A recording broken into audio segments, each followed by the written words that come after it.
Okay.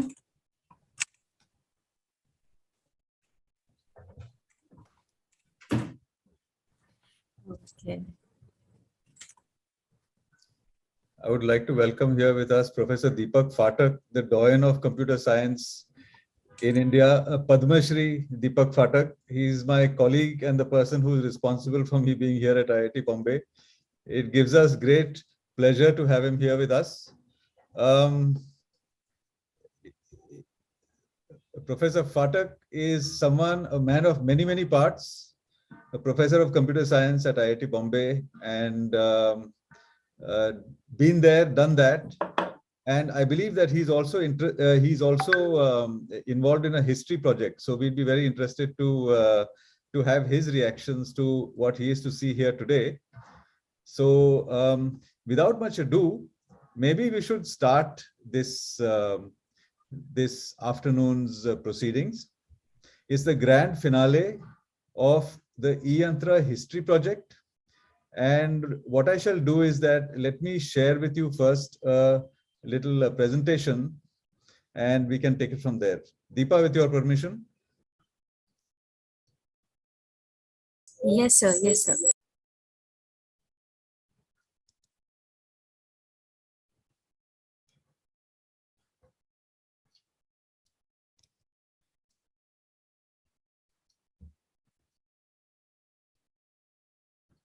I hope everybody can see the screen.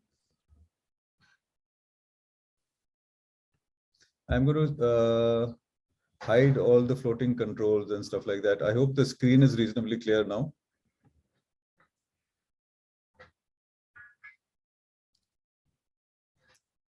Deepa, do you see the screen? Yes, sir. Only one control is. Okay, fine. So we'd like to invoke the gods to wish us a successful start to our function. And in the Indian tradition, we'd like to light the lamp online. So here we are.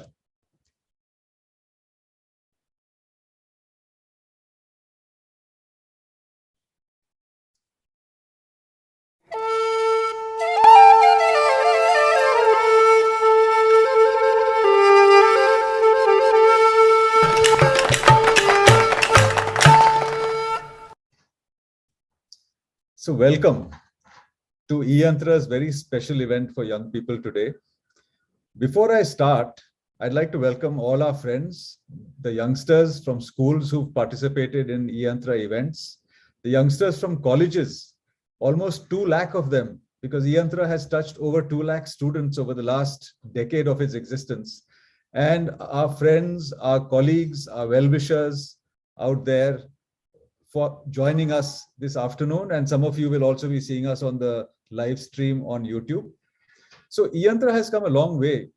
One of my earliest jobs at IIT Bombay was with the Professor Phatak, who was very passionate about driving the distance education program in trying to non-linearly fix the education problem in the country, where it takes a long time for institutions to change and to bring them up to date.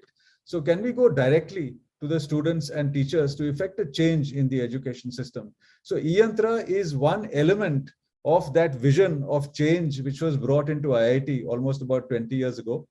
And it's been my privilege to be a part of that. And I used to teach a subject called embedded systems, which is how to build machines with intelligence inside them. And through that start that we made in teaching that kind of skill online is how e-Yantra story actually began. So we train a lot of students in hardcore and complex engineering subjects. And over the years, we've taught them very, very complex things. I'll just give you a little hint of that. But along with training, we realized that that's not enough, right? We need innovators in our society. We need startups. We need young people solving real problems in society. So e-Yantra's whole emphasis has changed. Its main goal now is to create student entrepreneurs for local disruption who can turn problems into opportunities. So here's where the story starts. Just as the health of a jungle is proportional to the number of tigers in it. Because if there are lots of tigers, it means that there's a prey base, and to have a prey base, there has to be there has to be a vibrant forest, a vibrant ecosystem. The same role that tigers play in a forest, the health of an economy is proportional to the number of entrepreneurs and innovators who create intellectual property. Entrepreneurs are people who see problems as opportunities, because we always say that a doctor's job is to solve medical problems in society, and the engineer's job is to fix other problems in society. Okay, so the health of an economy proportional to number of entrepreneurs and innovators. Innovators are all those guys in academia dreaming up very interesting projects, solving scientific problems, sending rockets to the moon and Mars and stuff like that.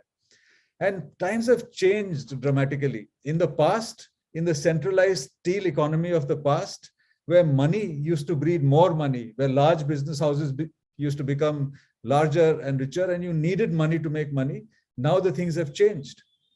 You have ideas which make money, intellectual property which makes money.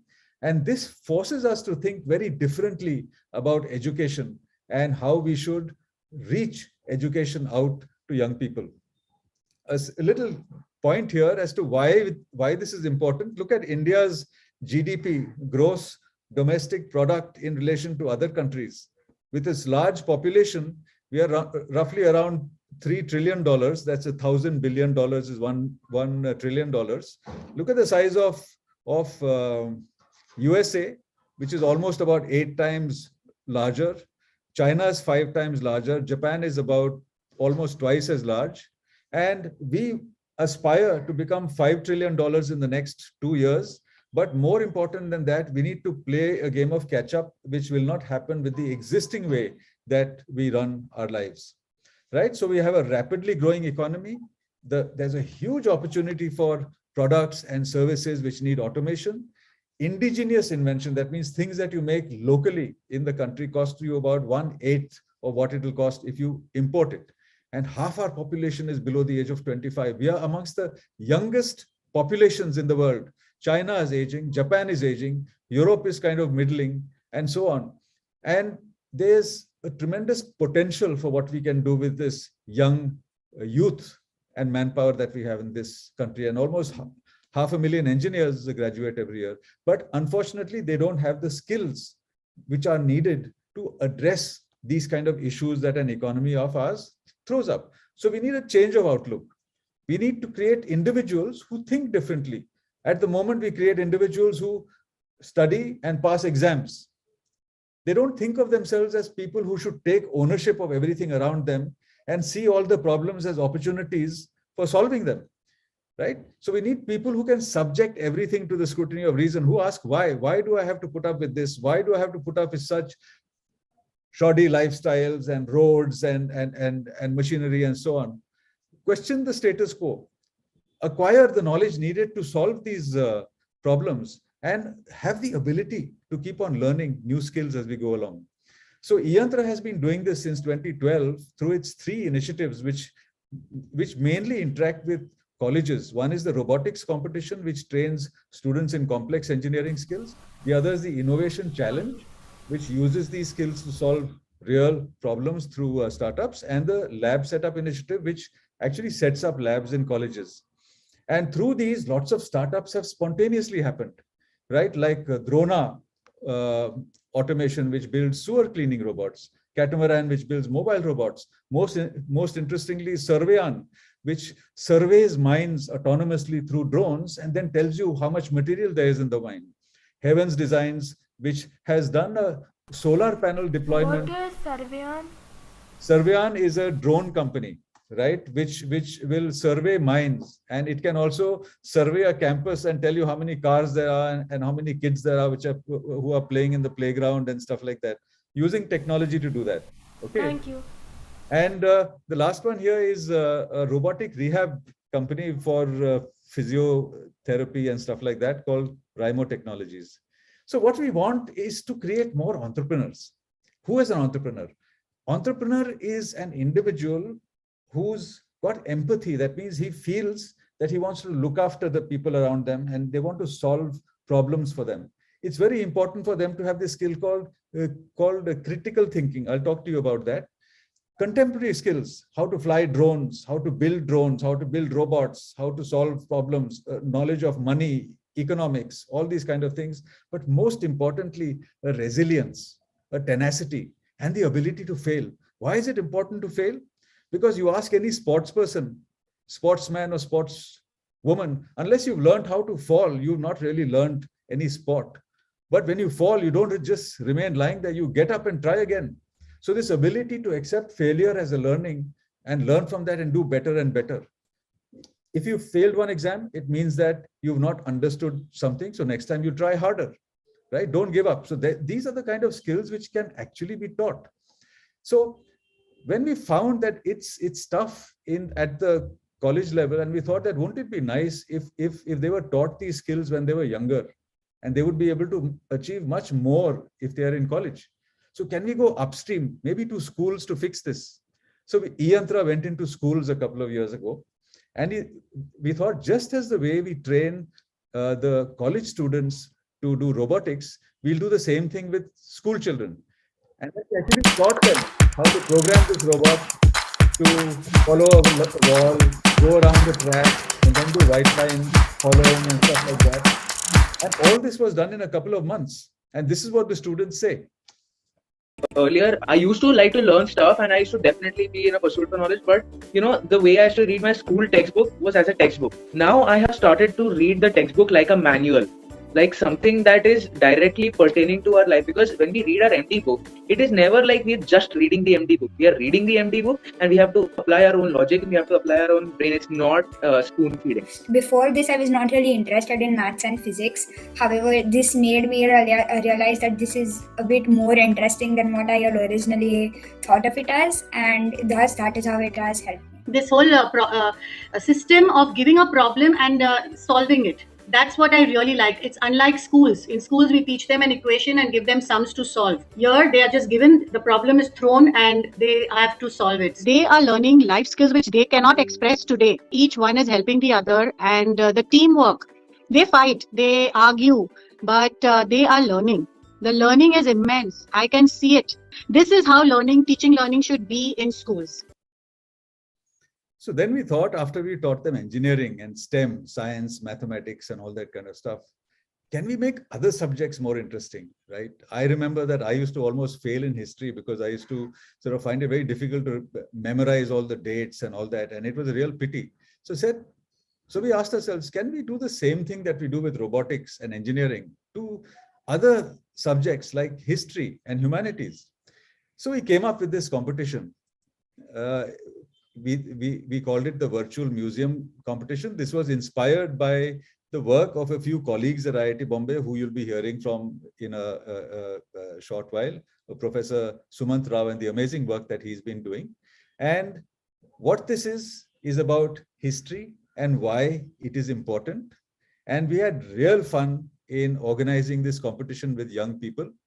And if you look at history and ask yourself what it's all about, it's actually everything. It's about past, it's about culture, it's about government, it's about technology, the history of technology, it's about how things have evolved, and it's about heritage, traditions, dynasty, all sorts of things. History is a study of something that actually brings everything together. And these don't exist in isolation. Everything is connected. History is connected to science. Science is connected to history and lots of other things. And so we thought we'll ask as to how should we analyze history, right? And we should do a topic selection, we should do a literature review, we should do a problem identification, understanding of the context, and do some research and and look at the sources of information and stuff like that. But first of all, let us ask ourselves, why history? Is it important to study history? You'd be very interested to know, this was told to me by a friend who was the Vice Chancellor of J.K. Singhania University and an IIT Kanpur colleague, Dheeraj Sanghi. He said that, Kavi, Olin College is a boutique engineering college in the US. It's very highly regarded, and it does all its education by project-based learning. That means it makes its engineering students learn by actually doing. MIT has got tremendous respect for Olin College. In Olin College, all subjects, all engineering subjects are optional. There are only two compulsory subjects at Olin. One is history and the other is English literature. Now, what's interesting about history and what's interesting about English literature?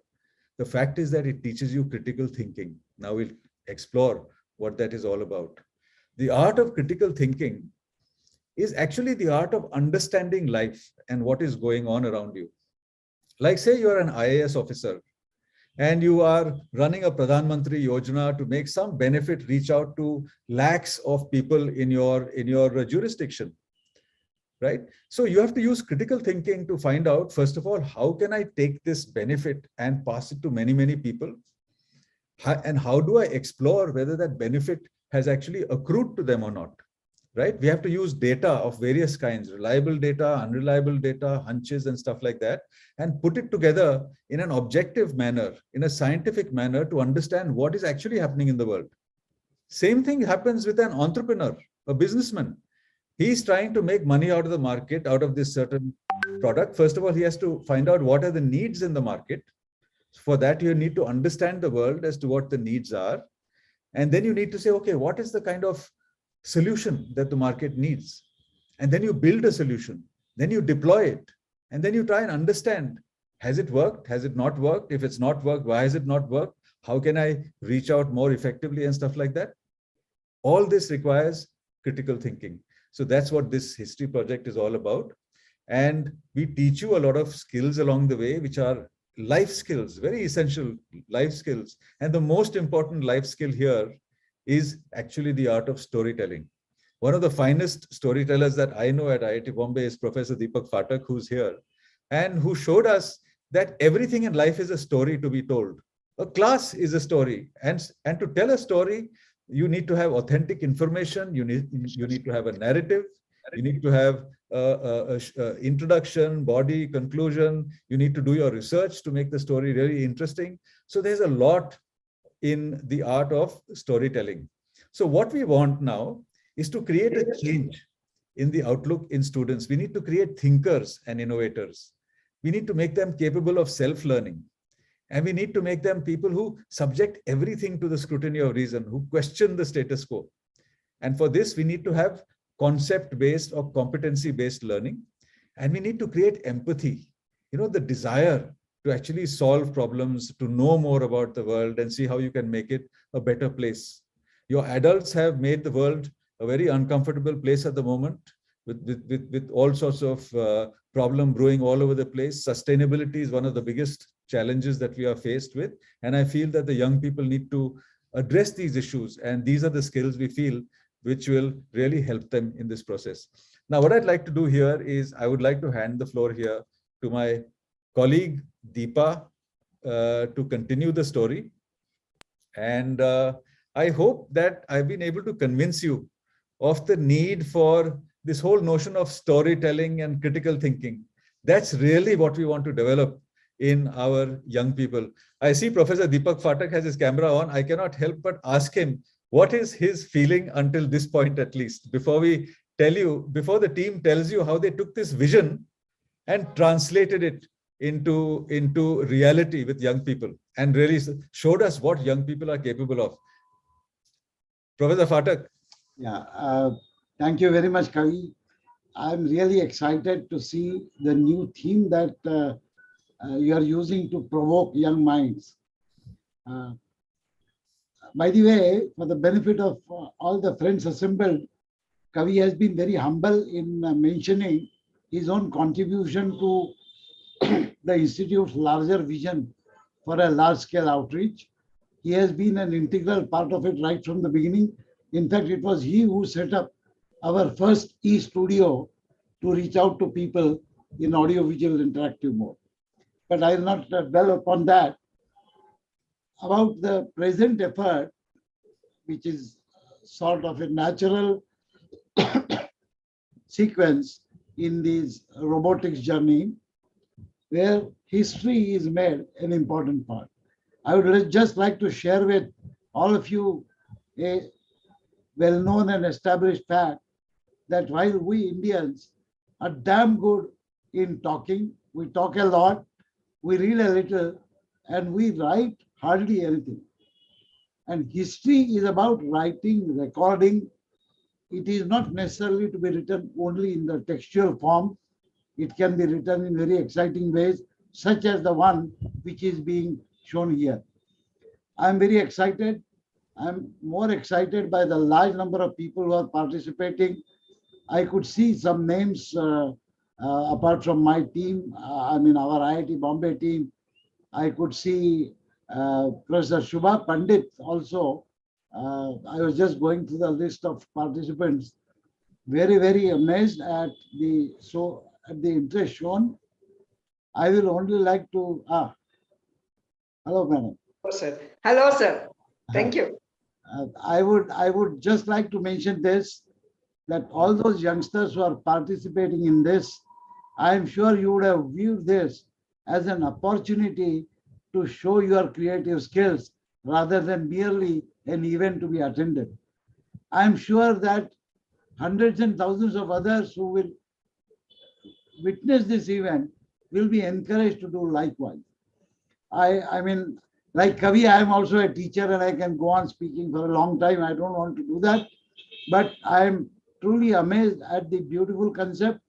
Thank you very much, Ravi and Kavi and your team for conceptualizing it. And thank you very much for all the participants for taking energetic participation as the first step towards doing more and more interesting things in life. God bless you. I will leave you alone with Kavi and the other details. Thank you. Thank you, sir. So this is my teacher. He's my mentor. And because of him, I got into this entire space of distance learning and stuff like that. And he's been a tremendous inspiration to all of us at IIT Bombay. I'd like to hand the floor over to Deepa now to continue the story.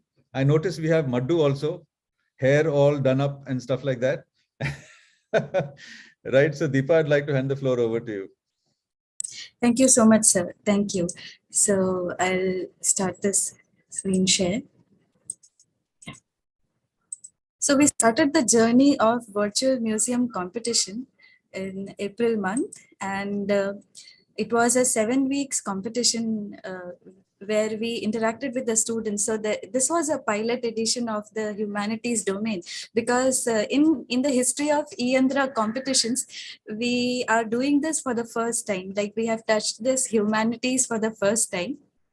So it was a 7 weeks competition, and it was open for 9 schools for this edition. And now we are amazed by the work that is being presented by the students. So the first week we started with was family genealogy, where we expected that the students should learn about their own history. Like they should talk to their grandparents, they should talk to their parents and ask, what's our own history? What is the historic value of our own genealogy, like events and all those things. So based on the family genealogy submissions, we could see that parents, students, grandparents, they were amazed that this is something that is connecting to the whole family members. So this way, in week 1, the history started with its like our own family. And then we moved on to the research methodology in history, where students wrote a project proposal. And then we moved on to learning Blender. So we all learned Blender 3D animation tool, and then we prepared a kiosk, and that's what we will be presenting today in the virtual museum. So I would like to play this video and show you the glimpses of what all we did in this 7 weeks time with our students.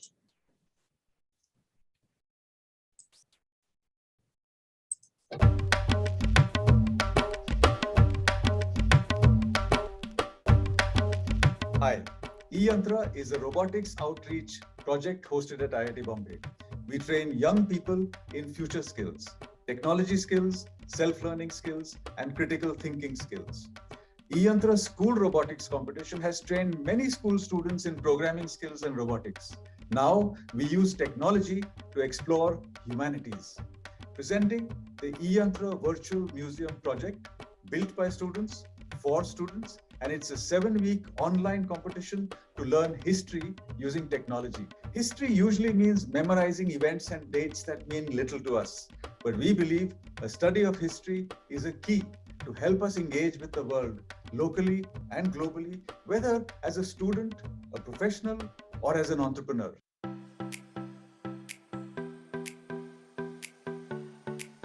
Here we start with the journey thing. So the first thing, as I shared, family genealogy. And then we again moved on to family genealogy, but this time we asked everybody to share the video support instead of poster and do this way. So they worked on their family genealogy with their parents and understood their the four events. They did a wonderful job.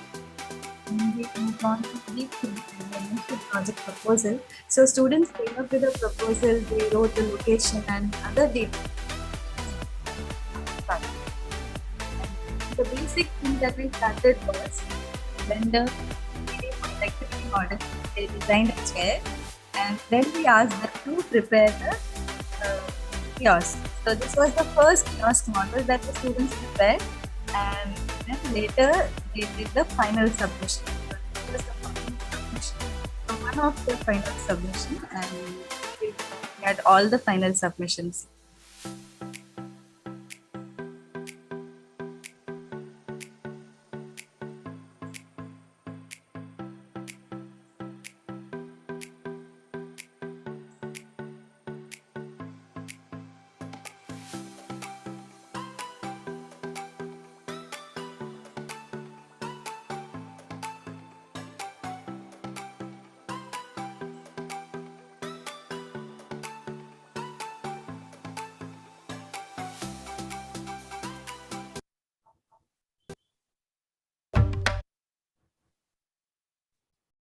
Yeah, so that was the glimpses of the whole virtual museum competition, 7 weeks competition that we did. So the outcome of this competition that we see in students and us is the research methodologies that is being taught. So the from introduction to the conclusion and bibliography, the students have worked on their own on the artifact that they have selected. So it is like the research methodologies, the teamwork.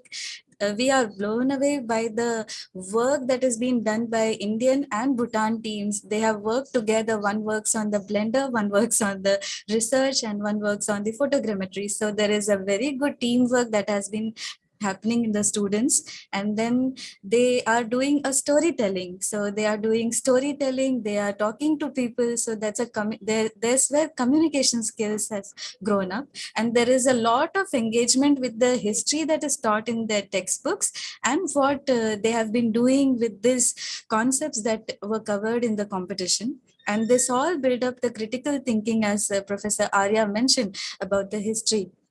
And apart from that, we touched upon different technologies, like we touched upon 3D modeling tool, Blender, photogrammetry, Mushroom, all those things. And then, yeah, above all, as I mentioned, storytelling was the key in the history. So this was the outcome. And this is the May I stats. just interrupt here? Yes, sir. So I'd like to say, so essentially what we asked them to do is think of an artifact, pick up an artifact in your vicinity. So it's a local artifact, and tell us a story about that artifact. So we teach you the skills with which to make this artifact into a 3D model. And you take this 3D model and you put it into a 3D museum. So we call it our DIY museum project. So you build a 3D model of this. We show you how to do it with the photogrammetry and software and all that kind of things. They did it all themselves. You put this and mount it inside using an open source software called Blender, which lets you do 3D rendering. So you put it in a exhibit that you design online, right? And then you tell a story about it.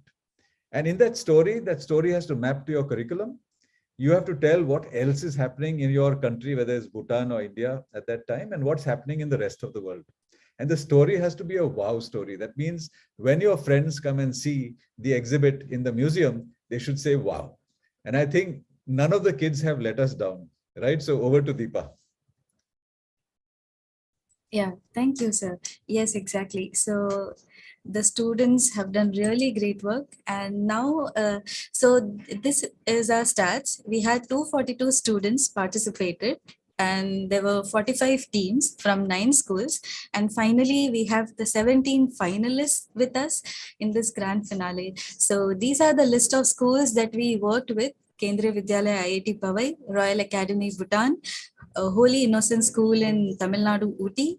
And then we had one more Kendriya Vidyalaya from Kerala, Seven Eye World School in Gwalior, Kendriya Vidyalaya from Delhi, again, RK Puram, Mayo College, Ajmer, Ramakrishna Vidya Mandir, and Sindhya Kanya Vidyalaya from Gwalior.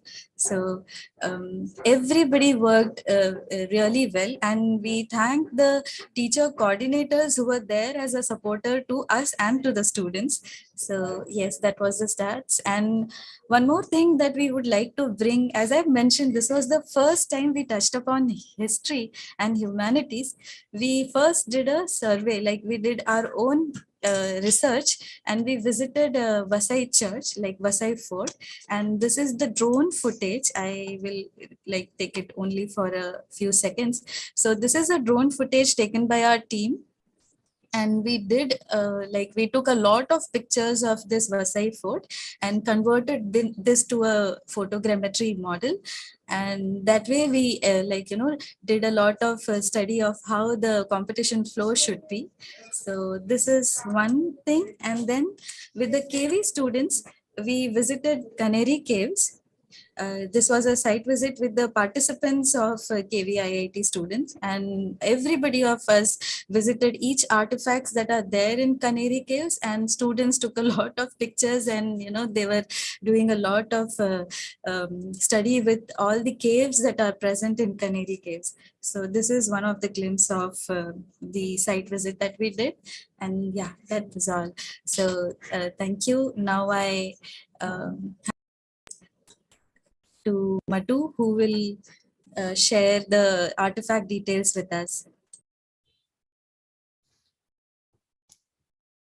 So to introduce Madhu, Shravana Murli is a graduate of IIT's Industrial Design Center. He's a master's in design from that.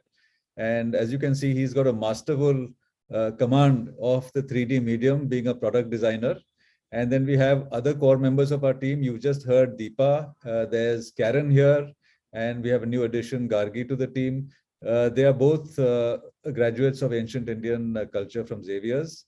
And we have their teacher also, who will join us in a short while. But Madhu has been powering this thing with his passion and his enthusiasm. And we've been blown away by the kind of stuff that we've seen young people do. You throw them a challenge, and it's so exciting to see what they do with it. This is the future of the country. Over to Madhu. Show us what they've done. Yes, sir.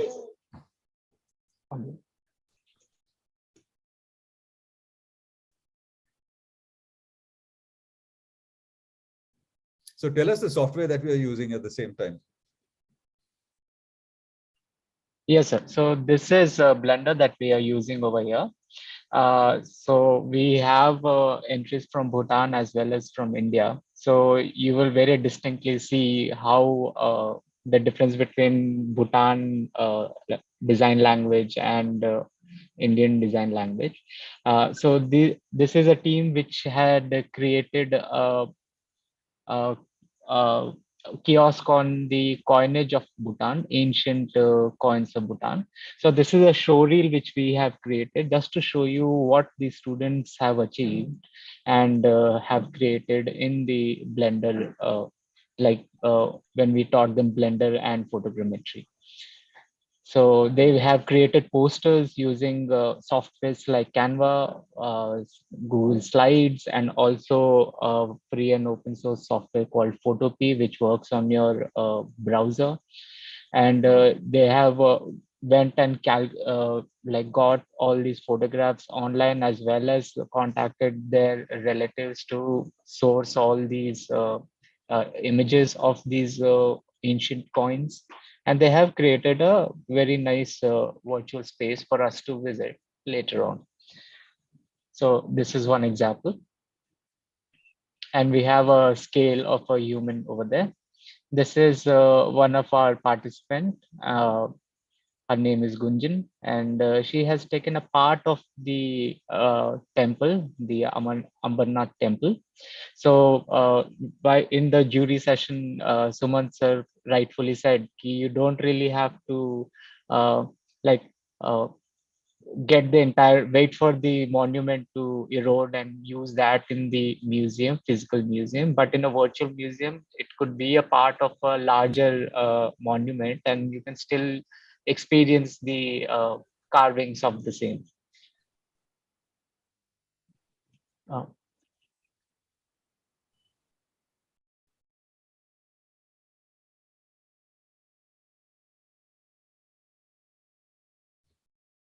Will you explain this? This is yeah, the this is Bodhisattva in Gandhara style. yeah, so this is a bodhisattva of styled in Gandhar. So this is a type of representation of the Buddha, which has a mustache and also aboards a lot of jewelry and ornamentation. So our students were able to basically create a differentiation of how these two styles can occur in ancient India. So note how they put the head on a pedestal and mounted it on a Yes. virtual museum exhibit.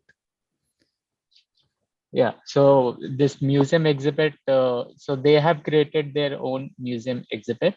So we touched upon it a little, and then we created a very uniform style where it caters to, like it has the same design language.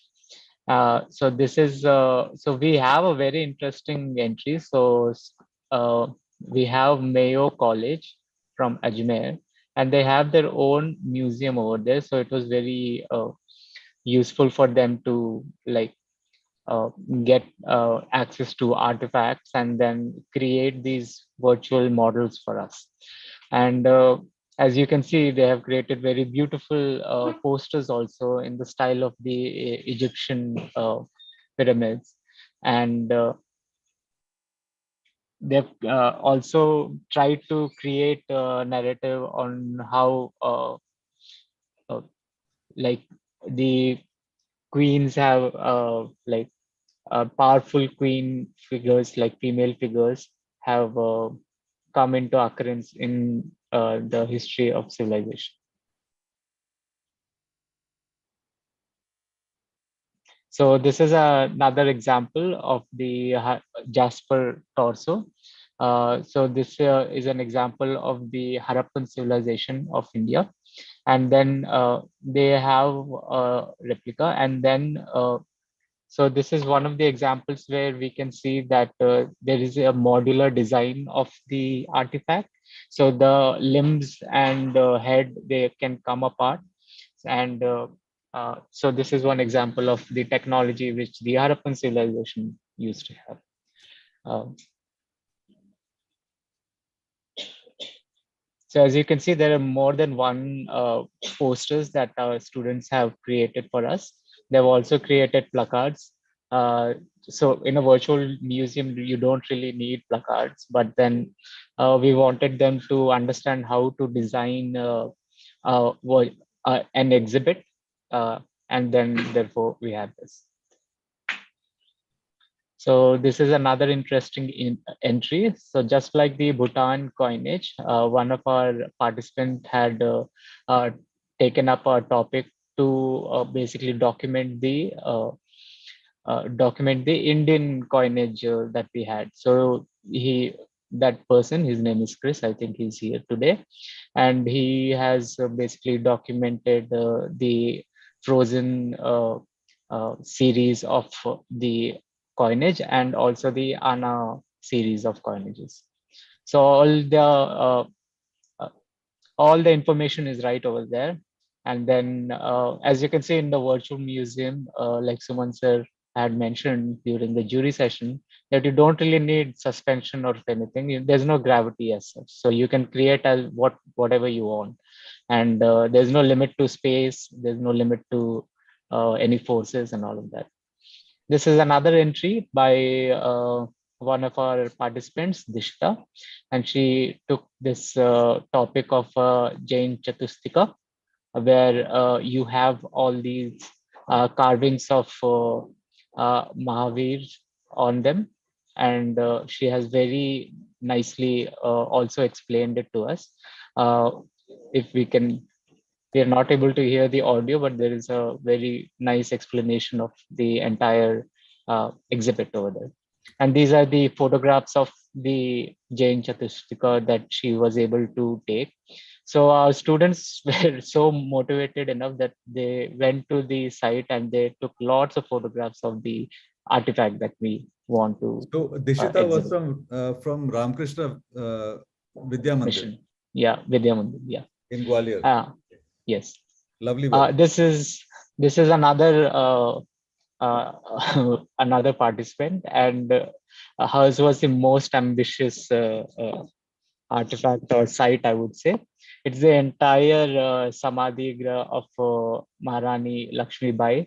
And then they've slowly started adding newer monuments onto it, like that statue of Maharani Lakshmi Bai was not there before. It came later on. And therefore, her whole exhibit is really grand. So you can see the human scale in front of her exhibit. So this is another entry from the Mayo College, and this is a Narsimha statue, uh, which is part of a larger. So our students did not know where this statue came from.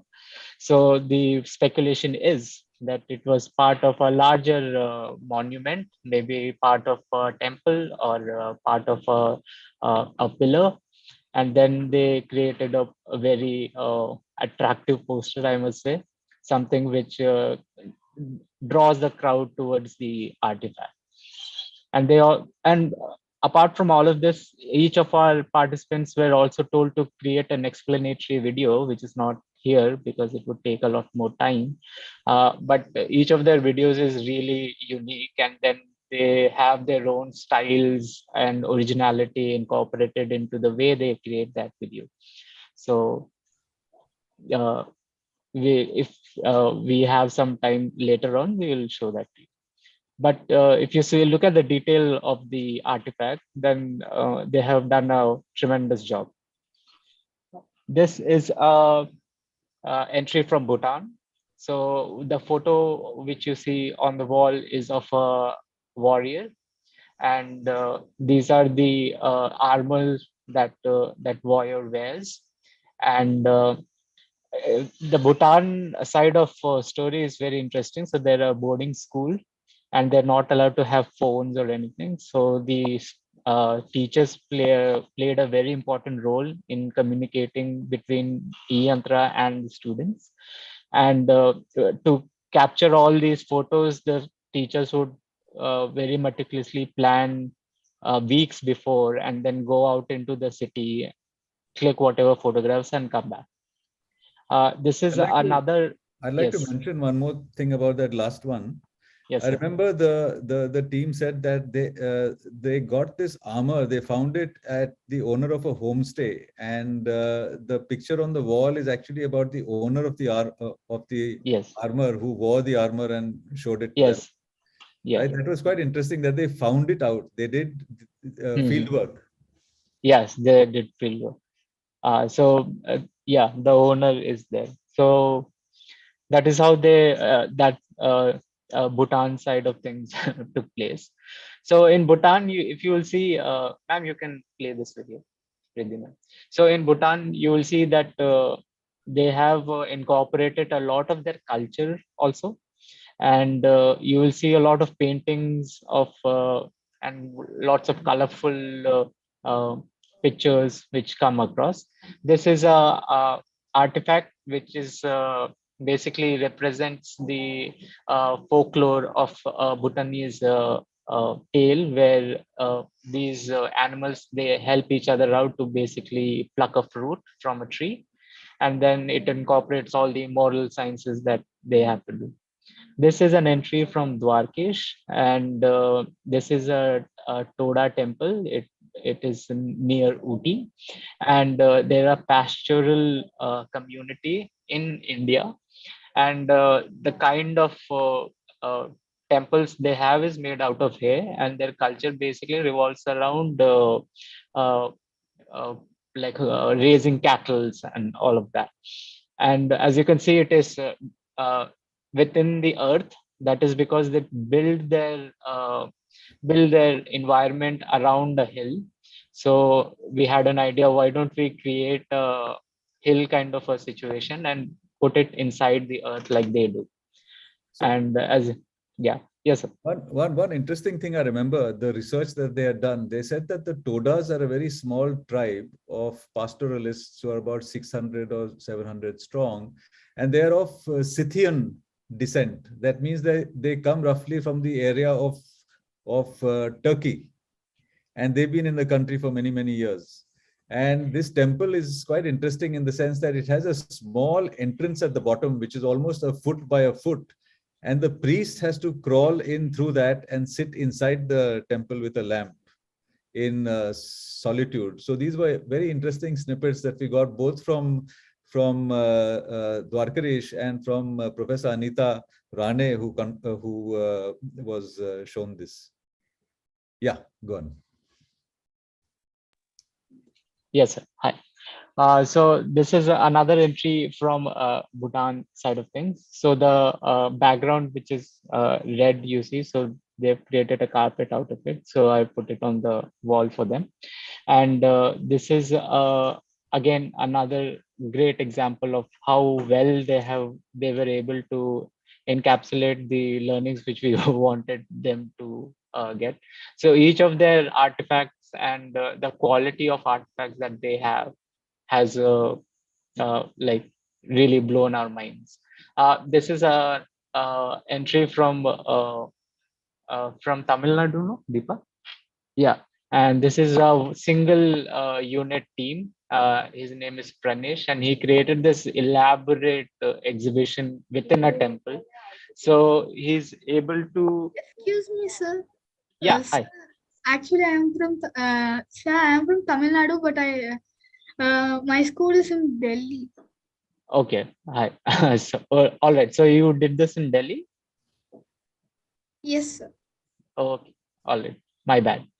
So he created this entire environment within a temple. So the temple is actually really small. He had a replica of a temple, but he had enough intelligence to basically create a temple environment for us to experience. And he also created all these smaller artifacts within the temple. So we have a complete immersive experience of the exhibit.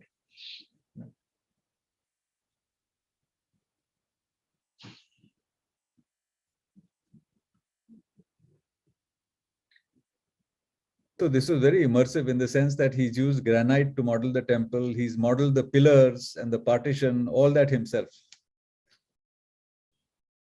Yeah, so this is another entry from Mayo.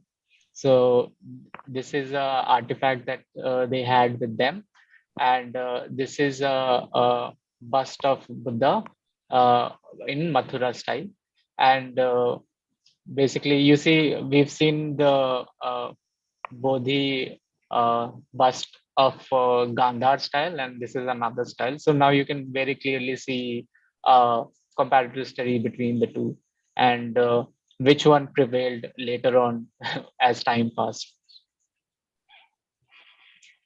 This is another example from Bhutan, and they basically incorporate a lot of their photographs and the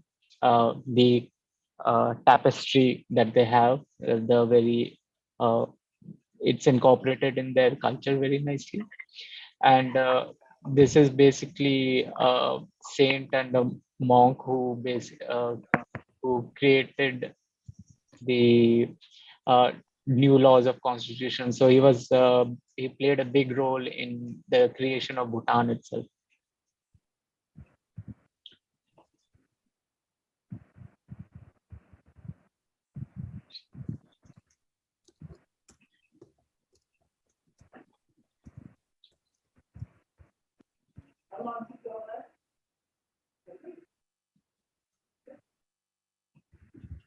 Vidya ma'am, is that all?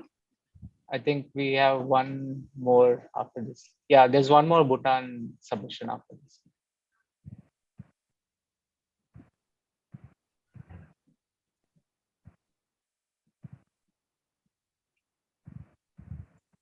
Okay, you laid them out as videos. Yes, sir. So this is basically two artifacts in one. So on the left, you have the wooden mask of Ikat Jati, and then basically she is a deity in Bhutanese culture, and so there are a lot of mythical stories which are around this deity, and they have very elaborate like designs if you look at it. So this also reminds me of a lot of the masks which are in South India. So the villages which I come from, they also have certain similar traits of masks which are made of wood again. This is a very popular Bhutanese belief that there is a hill, and then that this is how the cosmology and the earth and the entire universe came into being. And like the narrative basically talks about how they believe in this system. So these are the entries which we have. And now I will basically uh, tell Deepa to take over. Thank you so much. Thank you. Nice work. Yeah. Okay, thank you, Madhu. So, Kavi sir, shall I present the video, or sir, you will Yes, take please it? do. So what we've done is that we've taken each of the entries and created a video in which we see them one after the other. And I noticed that we've just been joined by our friend, Professor Dinesh Singh from Delhi, who's ex-VC of Delhi University and an aficionado of history and all things humanities apart from mathematics, in which he's a doyen. So we'll play the video, and that will give everyone a glimpse of the kind of entries that came in. So over to Deepa to start the video.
Yes, sir.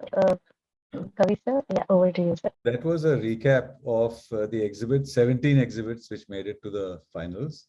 Now our team, in order to get live feedback from the young audience and the others here, we have a mentee poll, and perhaps Deepa or Karen will introduce that and put out the poll. And after that, we'll have the jury members. We have Professor Sumant Rao from IIT Bombay, Nishi Mishra ji, who is the principal of Sindhya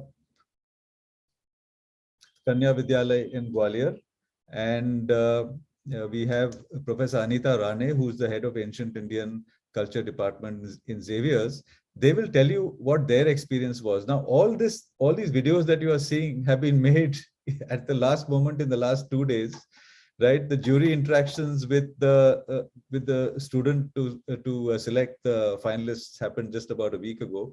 So as you can see, a very tight schedule, but we are surprised, right? If the students can do it, then perhaps we should rise up to the occasion. Karen, over to you to do the poll. Yes, sir. So we have sent the link. If everyone could go and click on it. So there's a link. Sharing our screen. There's a link in the chat, and if you click on that link and you respond to that poll, so we asked you here one word when you think about history, right? Yeah, and we are already getting a lot of feedback. so this shows you the live response or responses of the audience. I can see somebody's written boring. Yeah, boring, past, ancient. Some people say fun now.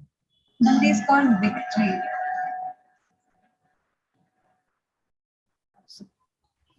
So these are the responses which are coming in right now from the audience. We have about 86 or 87 people in the audience here at least. You can add one other description here, Kavi. The Sanskrit Hindi word for history is itihas. Literally translated, it means as it happened. As it happened. Right. Okay. So we'll come back to this poll afterwards and see where it got us. All these things will be on record and we'll put them in a document afterwards and share it. Do you have another poll now, or will you do it a bit later? Yes. Yeah, go on. So do you all think that 3D modeling and history have anything in common? Like just vote whether you feel that these two things go hand in hand or they don't. Resounding, I thought it was going to be a resounding 100% yes.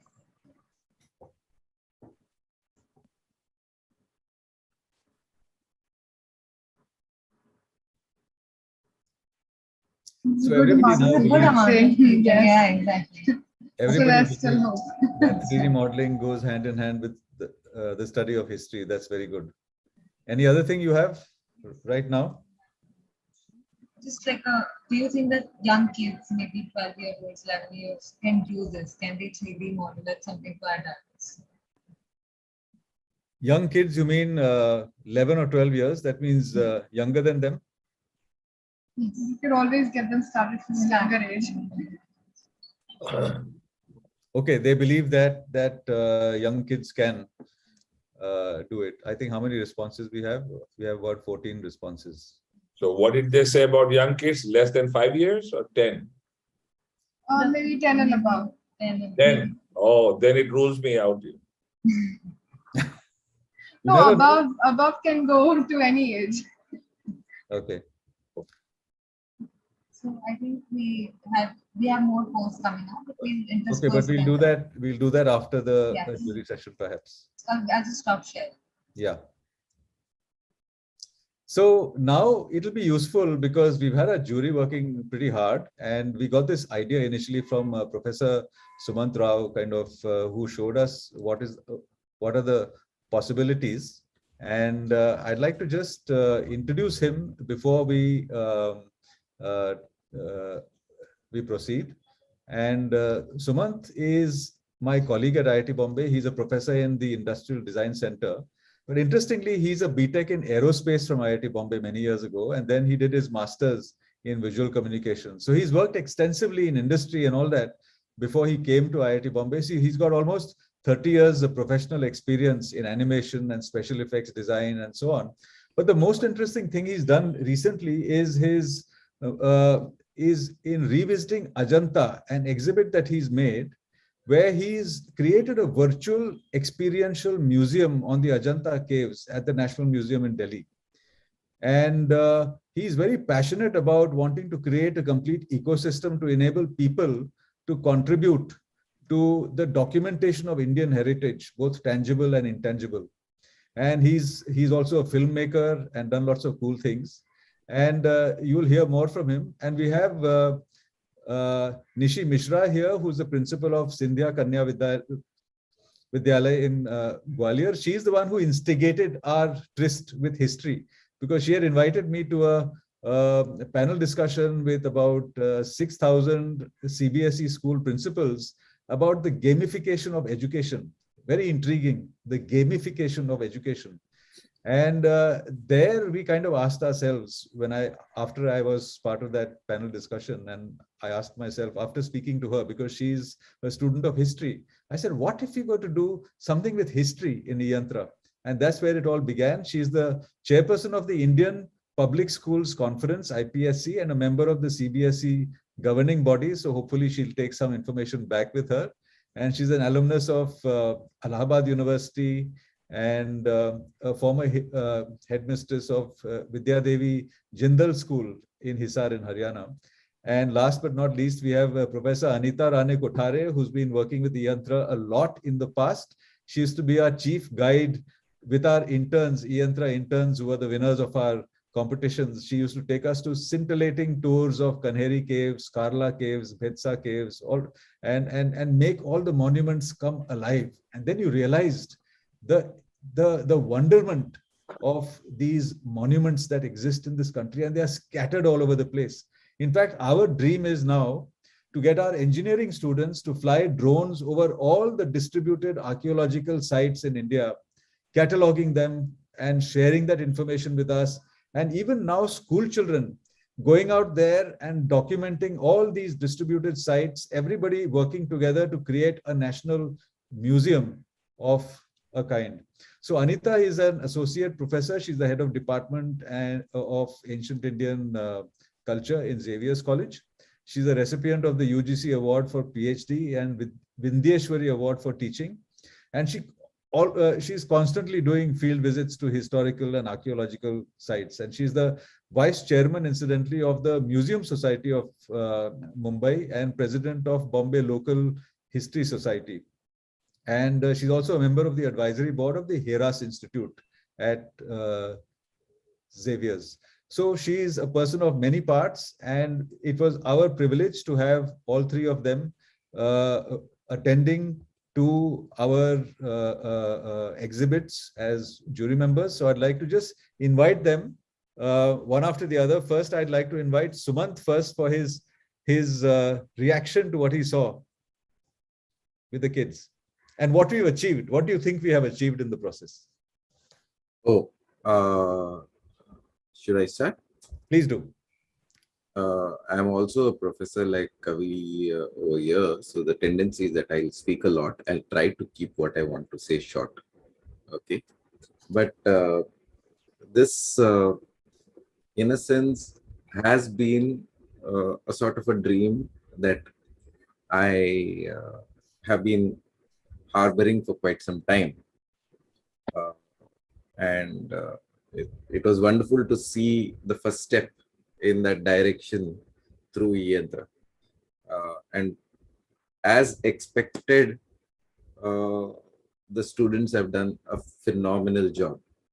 And it shows, it's a sort of, reinforcement of my thought of what the future is in the way that we learn and the way that we teach. And the way that we share knowledge across the world. Okay. To think about it, this exercise is about learning about our past using tools of the future. I mean, you can say that AR, VR are present tools, but the way they are used, it's like filmmaking. It was not available to everyone, and people didn't really understand what film and film language is. Today, it's very common. These tools are sort of new in that respect, and getting familiar with the tools at such an early age with the right sort of context. How do you use these tools for something good, something constructive, not just for entertainment, for the wow factor? And so this connection to our past through these tools is a fantastic thing. You know, it sort of brings back the entire time from the past to future into the present. In your experience today, one of the things that I love about this, because I started teaching a course called Indian Thought and Traditions, and the question that is common, often asked, is why is the past important? Why should we learn the past? And one of the things that, as I was trying to create the curriculum for the course, that I realized is we ourselves are embodiment of the past. We are living, breathing, moving around museums of the past. For example, this language that we are speaking right now, English. How is it that we managed to speak English? It's from our past. And the history that has happened, how it got transferred to India and Indians, and now we've started speaking it. And then the idea of the Indian language. Okay. I'll give a quick, if you don't mind, Kavi, I'll just share a quick example. Please do. Yeah. For example, in English, I say, I saw you. Now let's interchange these words. I, you saw. You saw I. Saw I, you. Almost none of these make sense. But think about it in almost any Indian language that you speak. मैंने तुम्हें देखा, तुम्हें मैंने देखा, मैंने देखा तुम्हें, देखा मैंने तुम्हें, देखा तुम्हें मैंने. Every permutation and combination makes perfect sense. There is some beauty that has developed in our language and our languages in our country, which has a certain syntax, a certain grammar that is so beautiful. And that understanding that this is part of our culture and we are living it today, it sort of inspires me and my students to know more about our culture, because there's so much to learn. So I just wanted to share this today, but that we don't realize it, but even what we are doing today is part of our history, part of our culture. And that connecting with the past makes it evident of what we are today, why we are today, and how we can use some of the wisdom of our past in the future. Now, when I was making the virtual experiential museum on Ajanta in the National Museum, it's a physical museum like you would probably be used to going to, but there is no actual physical artifact of Ajanta in that museum. But because that's a nice space and we had the money to make something beautiful, it's an experience. There is a scale and there is a certain technology, and it took us a bit of money. But one of the understandings that I had through the project is most of these technologies are easily available today, even to kids through your mobile, through free software, open source software. And on the other hand, we've spent a lot of time making a museum only on Ajanta. If people like me had to make and cover all the sites in India, it's almost an impossible task. But the idea came that if we can get people from every place, kids, school students, college students, and just people who are enthusiasts, to sort of record the places around them and research on them. And there can be a central repository And there are some people who will look at it, get some experts, and look at all the sites that are being, put in.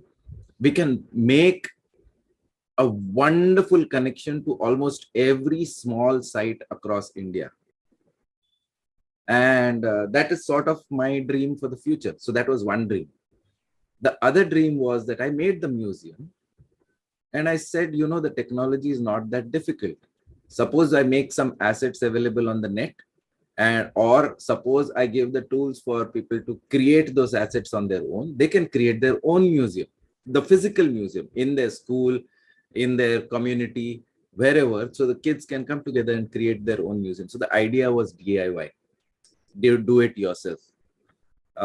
And that way, when kids are creating their own museums, there's a learning and there's a sharing of that learning.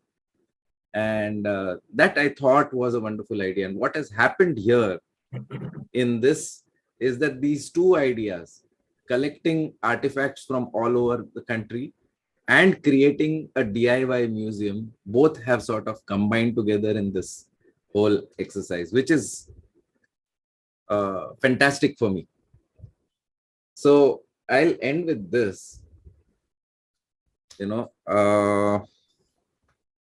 What the kids who have participated in this competition have done, probably they don't realize it, but they have probably, hopefully, created history here, because this is the first step to probably something that will grow into something absolutely fantastic and huge, which is going to transform the way we learn, the way we find information about India, and the way that it is available to everyone in India and in the world, from the rural parts of India to the cities to wherever.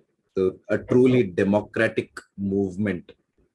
So I suspect that all the competitors here have just made history and are contributing to the history that they learnt about. Thanks. Thank you, Sumant. Ever the passionate advocate of doing something meaningful with his skills. I must really sort of applaud you for that, as Professor Phatak is doing. Thank you, Professor Phatak. What we would expect. He is also my inspiration. Yes.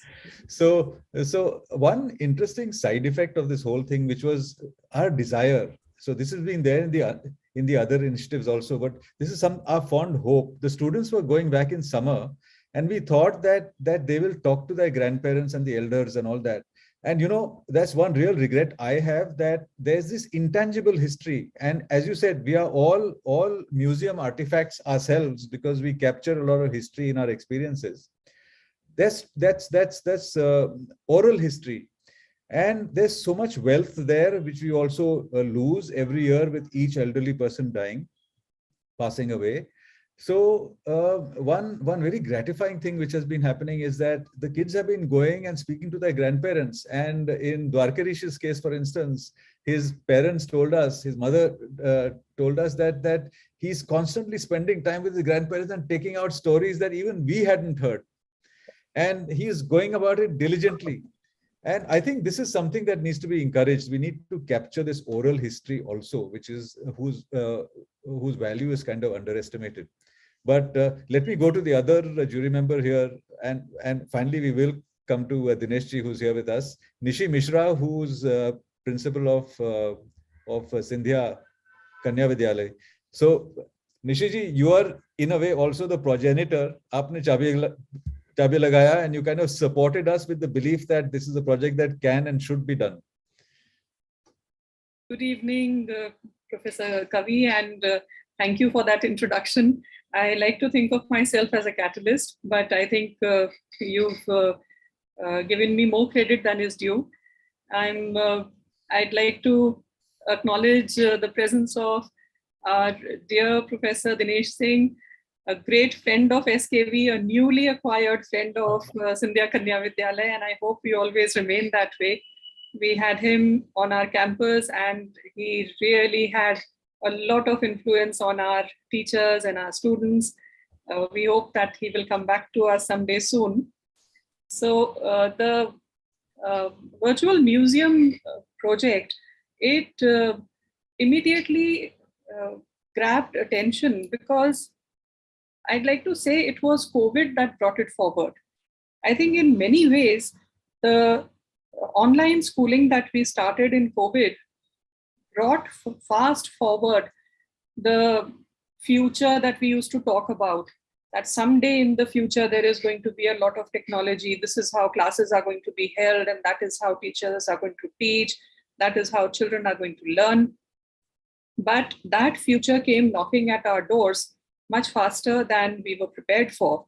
The very devices that we would always shield our children from became the medium for all engagement and all learning.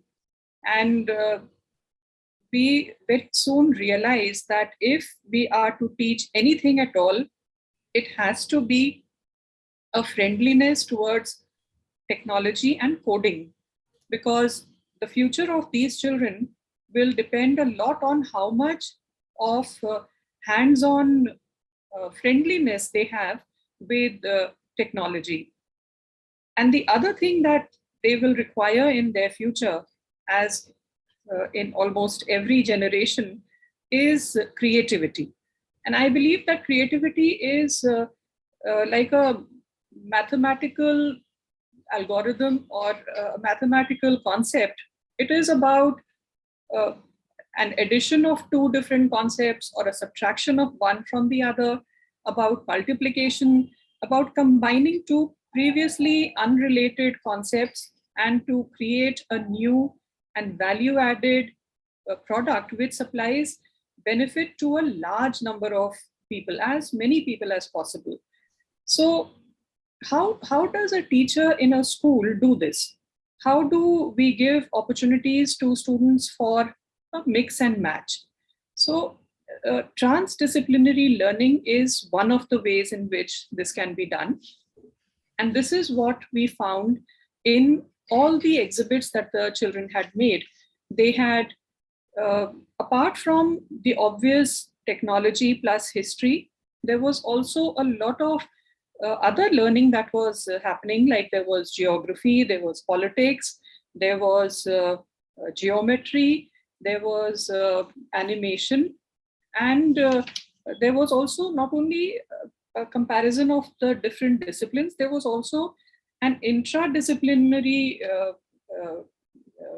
comparison. For example, the Puenzi pole that showed the elephant mounted by a monkey, mounted by a dove, and finally another, I think a rat and then a dove, that could be compared with the totem poles of Canada's First Nations.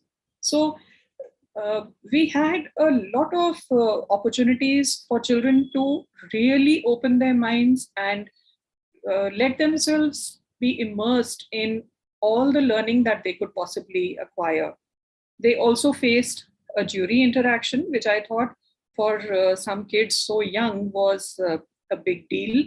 And they learned to take collective, constructive and corrective inputs.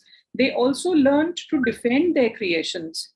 They had not just mugged it up, and so if you ask something out of syllabus, they would not be able to answer it.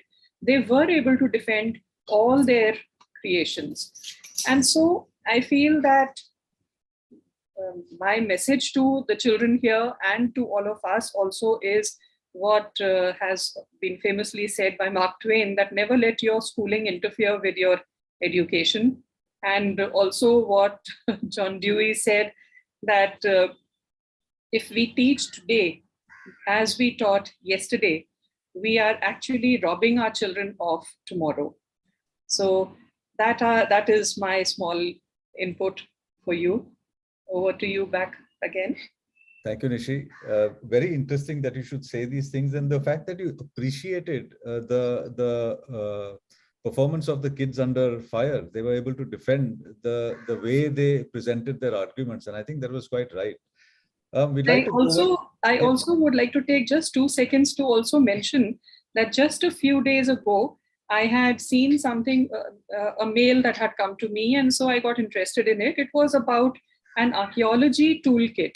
So I ordered for it, and it was delivered just yesterday to me, and I realized that this is the box that it came in. It's a archaeology toolkit, and it is on the Harappa culture. It has a brick in which is, if you put water on that brick, you can chisel it. So they've given tools also for chiseling and getting to the artifacts. And there are a number of artifacts which are to be found. There is a little field notes book over here, and you can commence digging, and you can find things ranging from a bead to the dancing girl statue. But why I'm bringing this up right now over here is that this was incubated at IIT Kanpur. So I'm really happy that the IITs are getting into history and helping schools to make it more interesting. Okay, good to hear that. Thank you. So we'd like to move over to Anita to give her impressions, but before I do so, I must recall that when she was being the jury member, she was being very diligent in kind of putting the kids on the mat and stuff like that. But I got a bit concerned because she was treating them like adults, because she was talking to them as though they were museum curators and not 7th, 8th, 9th standard kids. She got quite carried away by what she was seeing. So she was relating to the maturity of the of the exhibits rather than, this is a 7th standard child who's arguing with me, Now, what is your impression of what has been achieved? Yeah, Anita. I think they were fabulous, all of them. And I realized because of it, they could do research. And they have done research and they have represented everything over here. So I think they deserve that kind of an adult treatment than merely treating like them as kids. They were not kids. They were intelligent. And so I treated them like, you can say, adults. How would you do it over there? Yes, they had done a fantastic job. And I think whatever Nishi said or Suman said, perfectly right. What you have done over here is you have tried to, you can say, build a bridge between humanity and technology. And that is what is, you can say, rightfully required today. How can you put in both, you can say, these together? I mean, it's a fantastic way of learning. And I find that children learn by themselves. They've done research by themselves over here. So whether it is Narasimha, Vinayak, or whether it was, you can say, the children from Bhutan, the way they put up all those idols and they studied each one of them separately, I don't think so it's done in colleges also. In fact, it's only, you can say, from, you can say, the pandemic time, I introduced virtual museums to the students of our college over here. And yet I find them at a very lower stage. Maybe I will show you all later on how it is done. They were interested, but they were not accustomed to that kind of a, you can say, technology also. In fact, they said, why has ma'am put this burden on us? So I find if you can say, create their foundation right now, they will be, you can say, super. And you all are doing with drone and everything together. So that is what is happening. You are, you can say, bringing archaeology, you can say, together. You're making what I can call as space archaeology. You're encouraging digital archaeology, which is becoming a need today. In fact, because of, you can say, pandemic, many have learned, they have discovered new sites because of, you can say, our satellite viewing. So I feel over here, this is a brilliant idea.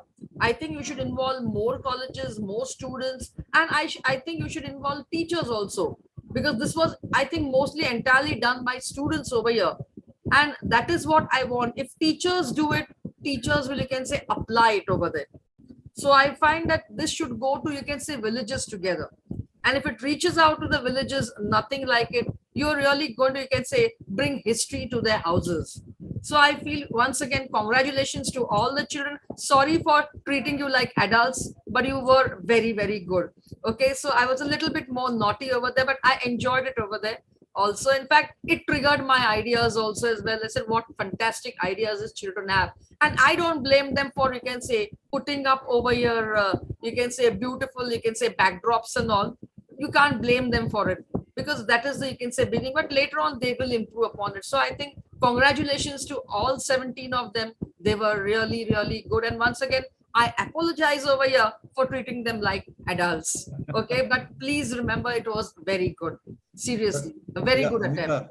Anita, I'd like to No, just... I don't think it is treating like adults. You're treating like them as intelligent human beings. Agreed. Adults don't necessarily mean okay. intelligence. They're not intelligent, all adults. So I accept it also. Thank you very much. It was the appropriate way to treat them. Yeah, perfect. Yeah, Thank Anita, you. Yeah. That takes me back. When I was a child, I used to see these adults, talking very serious things. I thought the adults were talking sensible things because they're adults, And then when you grow up, you realize that the people that you used to call adults are doing silly things like bombing Ukraine and, being jealous of other people and doing all sorts of unnecessary things and making the world a less habitable place. Then you start wondering what the meaning of an adult is. And I think the kids have got much deeper wisdom in these kind of things before they get... definitely. Okay. And one more thing, some of the teachers were quite candid, actually. They said, they admitted, this technology stuff is very difficult for us. Jamyang, for instance, from Bhutan, he said it was difficult for me, but these kids found it so easy. Now you have to confront that. And I feel that the role of a teacher needs to change, right? We need not be the know-alls of everything, but we do have some experience and some exposure. We can perhaps act as mentors and facilitate learning rather than, be the fount of all the knowledge, because the knowledge is out there on the internet. So that's also pointing out to the changing nature of teachers. But I feel over here, Kavi, that teachers are always students. They should keep on learning new technology. Yes. That's what I feel. So if they do it, this will be very simple. Absolutely. But we are there to help you with that. Yeah, thanks. And I accept it.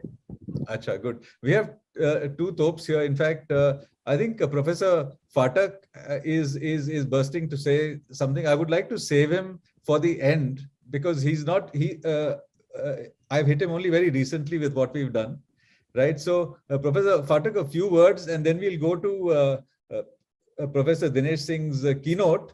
Then Anita is giving us a small talk, and then we'll hear from you again at the end as to what you feel we've achieved. So over to you. First of all, I am also waiting very eagerly to listen to Professor Dinesh Singh, whom I have not been able to meet in years. So thank you very much, Professor Dinesh Singh, for showing up. The only point I wanted to make is, when she made a very curious observation. She said, they were not children, they were intelligent, as if only adults are intelligent. It is my take that children are always more intelligent, and I'll tell you my justification for it. Number one, they or the world has not managed to kill their curiosity completely, which happens continuously as one becomes an adult. So children are always more curious. Second and more important thing is they keep their eyes, ears, and mind open to ideas. Whereas as we grow up, we probably close our focus onto things that we have started believing. So children in any generation are always more intelligent than the adults. The important challenge to the humanity is how to preserve that kind of intelligence even amongst children who grow up subsequently. I will say that's all. But I would like to listen to Professor Dinesh Singh. I will not be available at the end because I have another meeting. But I will not leave before listening to Professor Dinesh Singh. Oh, no, why don't we first hear Professor Phatak, Kavi, if it's all right with you, and then I can... Certainly. No, I have said all that I wanted to say. I have come here to listen to these exciting things, sir. And most important is, I would subsequently like to go through the details of each and every submission in this fantastic effort, where the children are creating history. I mean, history was my popular subject when I was a child, but I was forced to take math, science, and had to become an engineer. In spite of being a person of a nature of a primary school teacher at heart, I was forced to become a professor in IIT. I served the institute well for 50 years.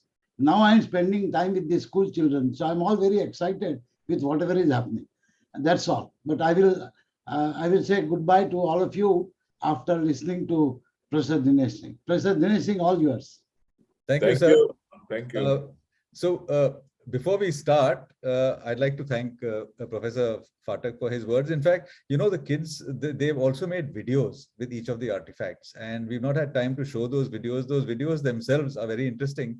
But I noticed that one of the kids, Dishita from Ramakrishna Vidya Mandir, had just put up her hands right now to ask a question. Dishita, do you want to unmute your video and audio and speak to us? Yeah, Dishita? Yes. Sir, it actually wasn't a question. I just wanted to say, like, Anita ma'am kept apologizing. She apologized a total of like 4 to 5 times for delivering criticism as the jury member, and I found that quite peculiar. So I just wanted to say that there is no need to apologize and that we appreciate the criticism. Dishita, you're very kind. What standard are you from? 9th grade, sir. And she's the one who had presented that Jain artifact. Jain Chatustika. Yeah. Okay. Thanks, Dishita. Yes, thank So, you. without much ado, let me just introduce Professor Dinesh Singh. We overlapped many, many years ago when he was doing a PhD at Imperial College. I was doing a bachelor's degree. And then after that, he came back to India straight away. He was a lecturer at St. Stephen's at the University of Delhi.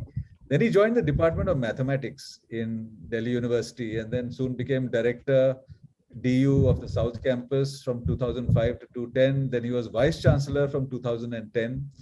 And apart from all these things, he's actually a mathematician with words like functional analysis and operator theory and harmonic analysis and all these kind of things. And he's received the Padma Shri from the Republic of India, and he's a brainchild and founder of the Cluster Innovation Center at Delhi University, where he had the very interesting idea many years ago of making an interdisciplinary, first of its kind research center, which promotes undergraduate research, right? So he knows what young people can do. And now he's got this idea of an internet college and great appreciation of music and arts and so on. I won't go into more of these accolades, but there are many here. We'd like to spend more time listening to him. So, Professor Dinesh, over to you. Thank you, Kavi. Thank you very much. I'm delighted to be here. Also, it is a pleasurable experience and an enlightening one. Every time I take part in your activities, Kavi, and you manage to collect so many fine individuals. I mean, I'm excluding myself from that group, but the others are such fine, distinguished individuals, each one of them. It's a delight to hear what they have to say, to gain from their experiences and their wisdom. So thanks for this opportunity, Kavi. I'm always energized by being a part of these activities. And I have really nothing much to say.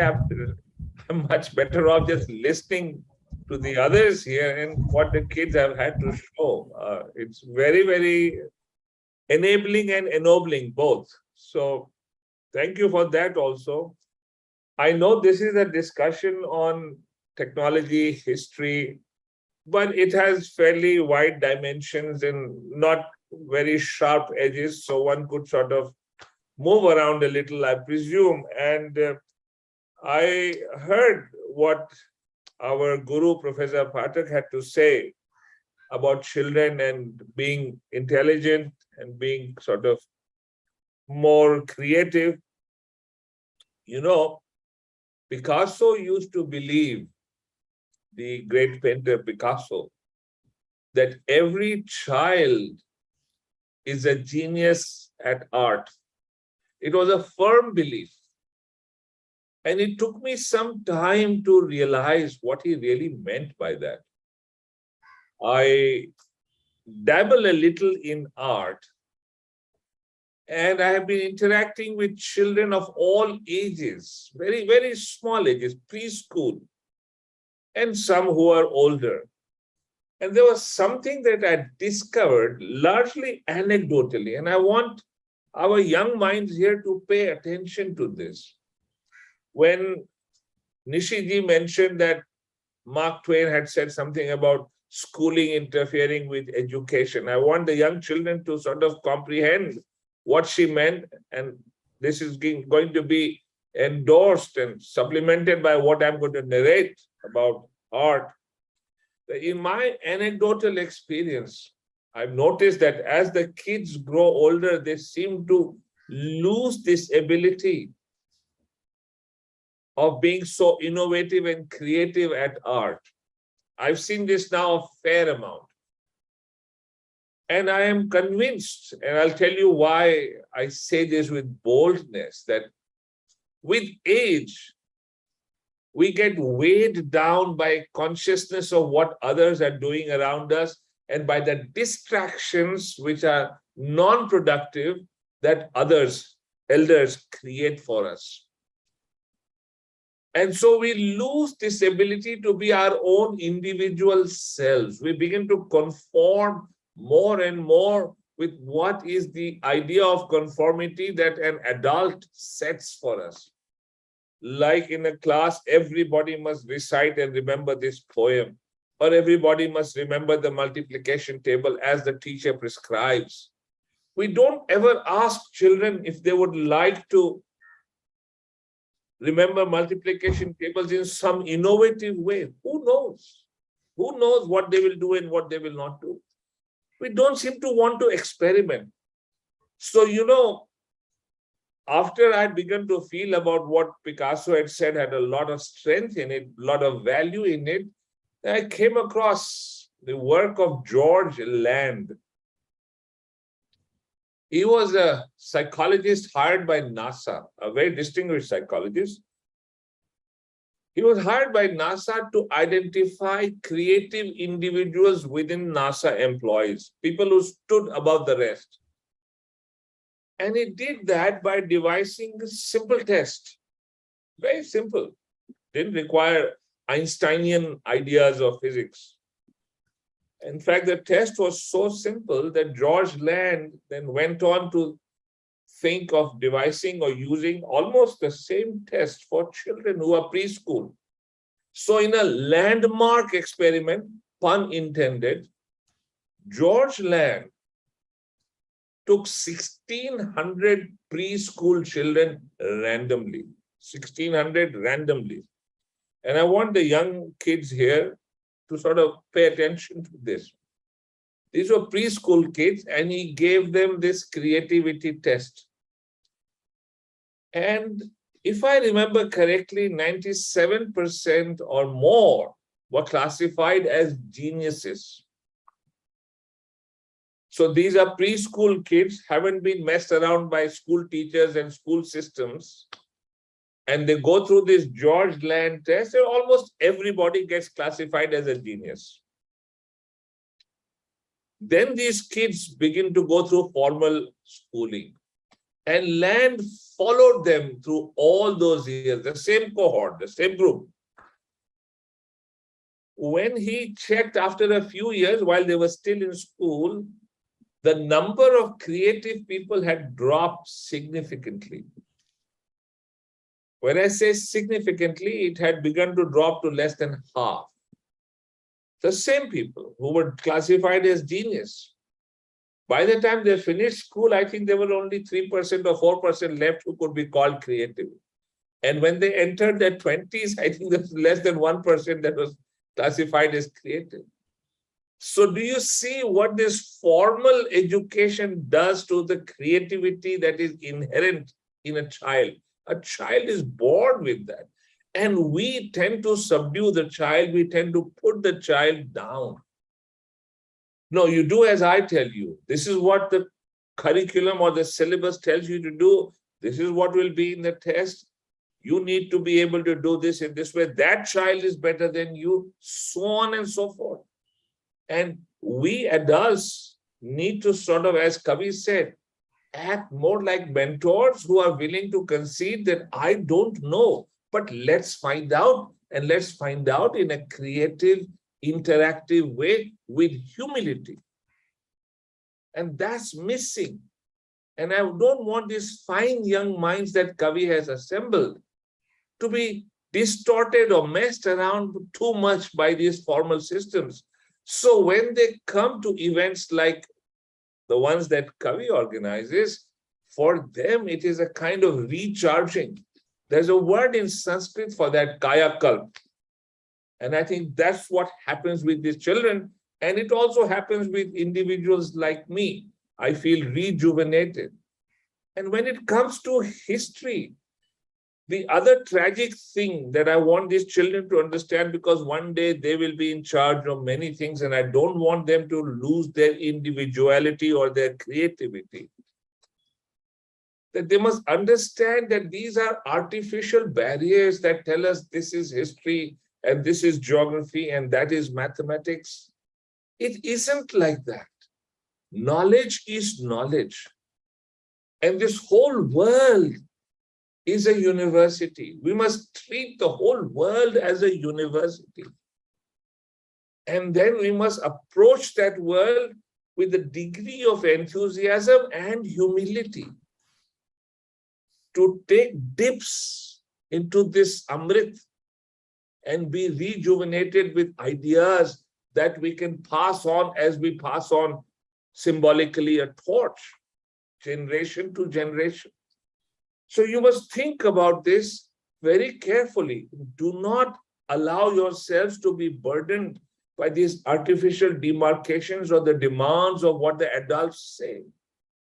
Each one of us is born to a drumbeat. Each one of us. हर एक के अंदर वो अंतर्ध्वनि है, और उस अंतर्ध्वनि को आप पकड़ लो, आप अपनी इंडिविजुअलिटी नहीं खोएंगे. You will not lose your individuality if you are earnest enough and are dedicated enough to search for the drumbeat within, and then march in harmony with that drumbeat. Don't worry if the other fellow is out of step, whether he marches ahead or behind you. You march to your own tune. Us tune ko discover your tune. That's what I'm trying to say. And you can do this by being more experiential in your efforts at gaining knowledge. Do that happily, merrily in groups. There is so much that seems to fascinate me all the time. And each time when I look at what's there that I don't know, of course, first of all, I realize how ignorant I am, but I'm not daunted by that. I'm not daunted by that. It just spurs me on, and it should spur all of us on to try and savor as much as we can. And there is so much that connects technology and history. Since Kavi talks so much, and he's one of our best experts, both in terms of academic excellence and his ability as an educator, about technology related to computers and artificial intelligence, that I don't know if the kids know the history of computers. And there is history in technology, and there's technology in history, and the two cannot be separated. If you've heard of the jacquard loom, the loom that we use for weaving, first, it was automated. It was more or less programmed to weave in a certain way. Those are the first instances of a machine working according to an algorithm that we humans set and then feed into the machine, and then it follows our dictates. The jacquard loom was just that.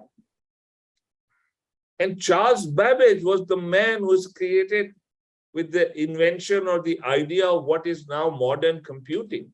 He invented those differential engines. He was way ahead of his time. Those were mechanical engines. But you should take a look. I'm sure they are available virtually, but I have seen them in earlier times. Their models, Kavi must have seen them too at the Science Museum adjacent to our college. The Babbage machine. You must see what Babbage treated. By the time he would begin to complete his first difference engine, this calculating machine, a computer, he had already gone ahead and thought of a better machine, and he moved on to the next without completing this. But all the ideas of modern computing were there.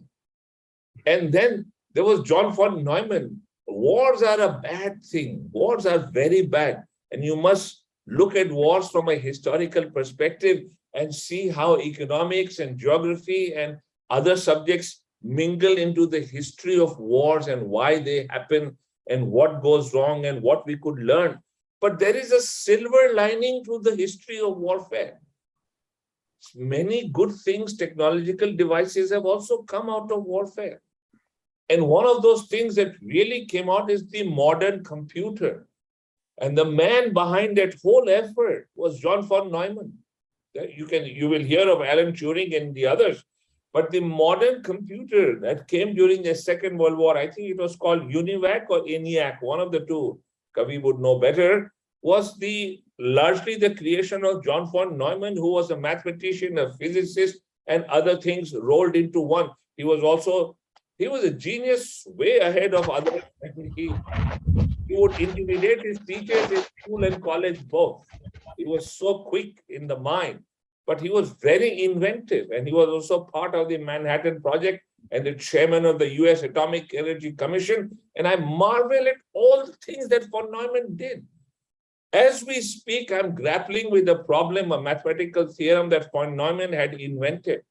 I have managed to simplify it, and I've seen how he applied it. I marvel at his diversity, the gifts that he carried.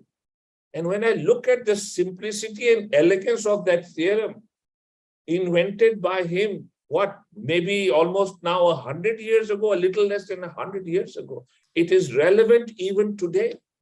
And I feel so much joy engaging with that. I want the children to understand this. Learn to learn well and learn with your hands, learn in an experiential manner. Von Neumann, in spite of being such a theoretical man, both in physics and mathematics, was so good with his hands. He built that computer, that electronic device.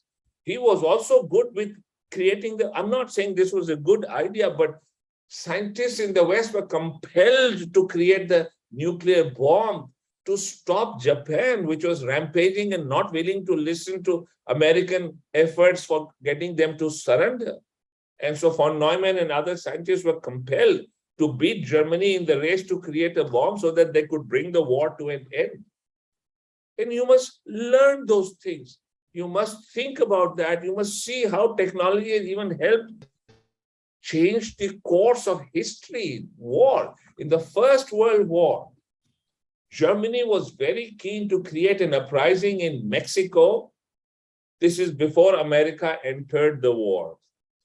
They wanted to make sure that America would remain tied down within their own shores and not enter the war in Europe. So they were trying to incite Mexico to take up arms, and Germany was willing to supply arms to Mexico so that they would create a war with America right there, and they promised Mexico help to liberate Texas and Arizona and some of those border states so that Mexico could take them back.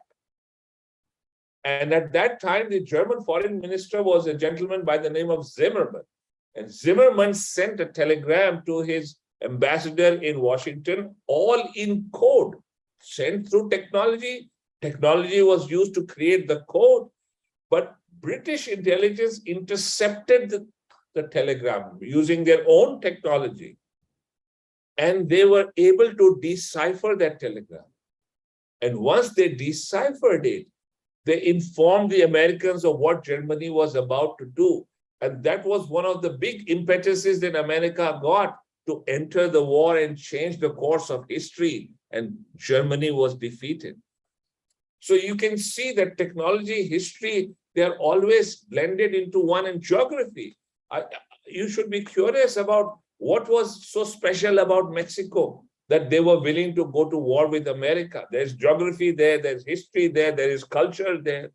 There's so much that we could all do. I just marvel at so much that is around us.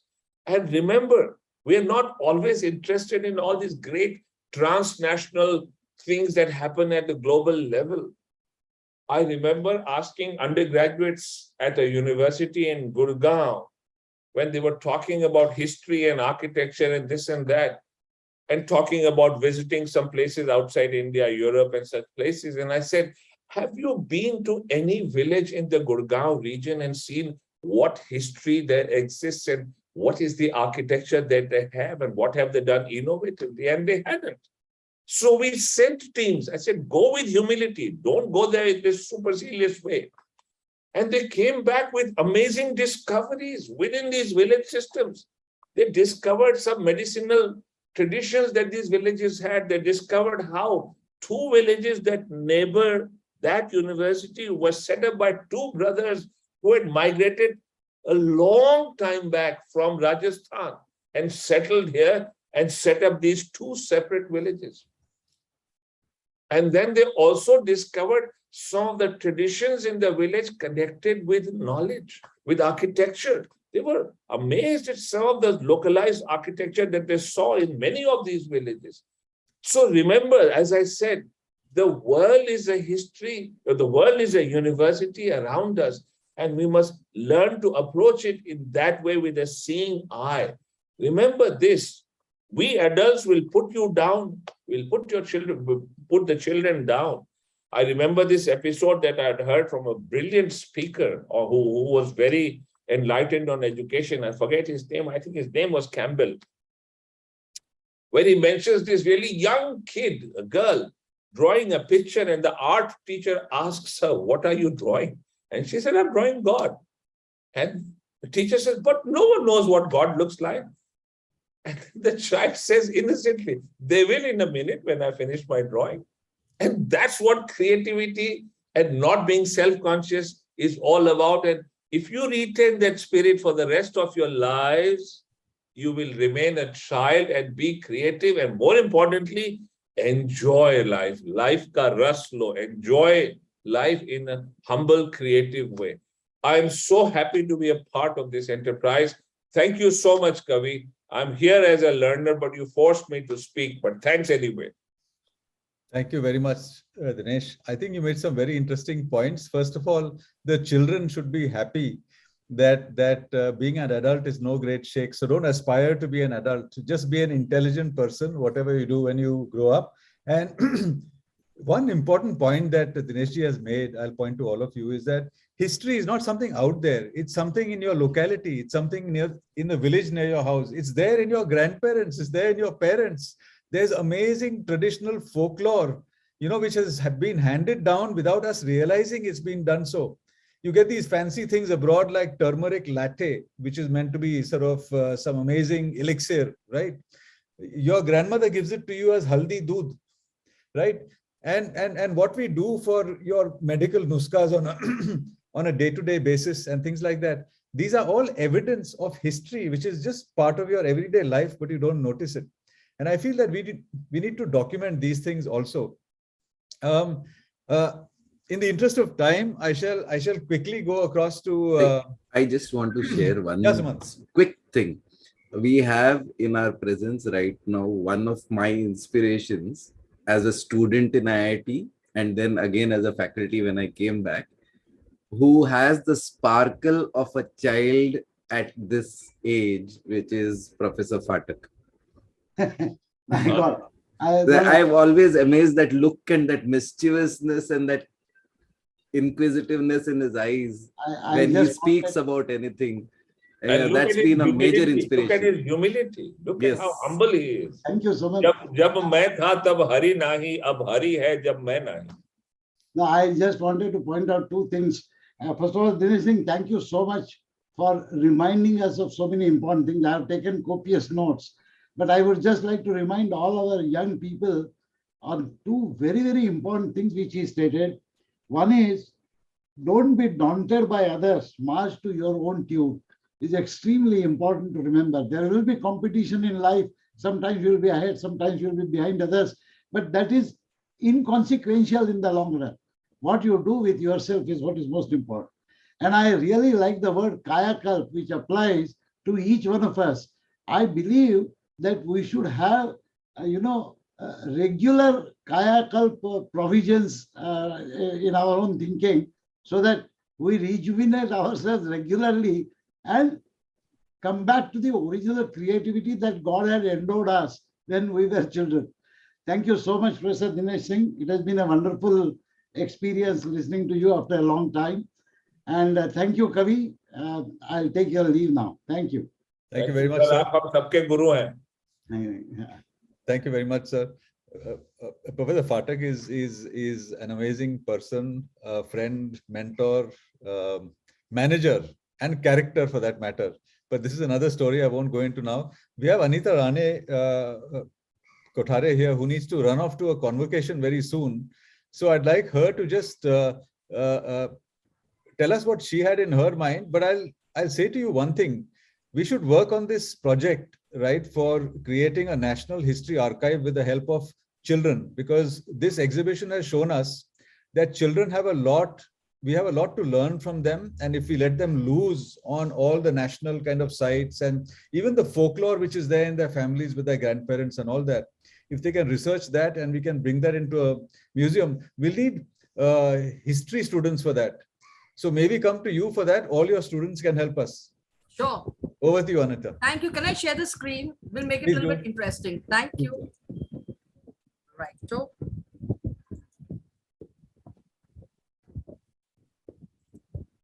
right.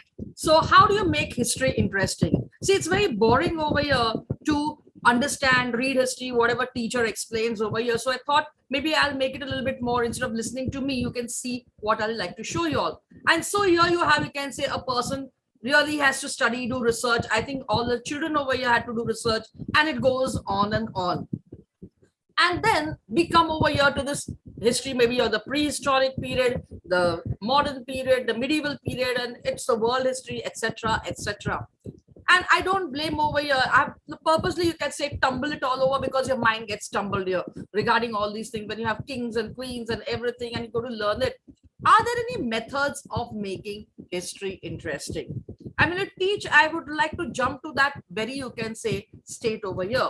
Yeah, I just want to show over here what happens in a history class. I mean, humanities over here, that either you keep on watching the, you can say, the teacher over here, or you go to sleep, or you can say you don't want to go to a school. Then I blame over here, once again, ourselves for, you can say, being that. Why can't we change the format of, you can say, learning history? How do you really do it? We should have student involvement over here, and the teacher herself should be also involved over here.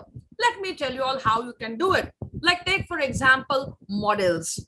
We start with making over here models over here. I have something to show you all over here. This is a shrunken head which our students have done over here while they were learning the Maya and the Inca civilization. They made a toolkit over here, which just now Nishi ma'am spoke about. So we have made different toolkits of these kind of different eras, so that students, children, everyone can learn. Because what happens over here is that going digital is a very good idea, but in a country like India, where sometimes there are no networking facilities over here, it is high time you can say, look at, you can say, all these making replicas over here, artifacts. Like, take for example the Indus Valley over here, which you all can see. So you can feel it, handle it, so you can understand difference between unicorn, or you can say, you can talk about here with the humped bull over here.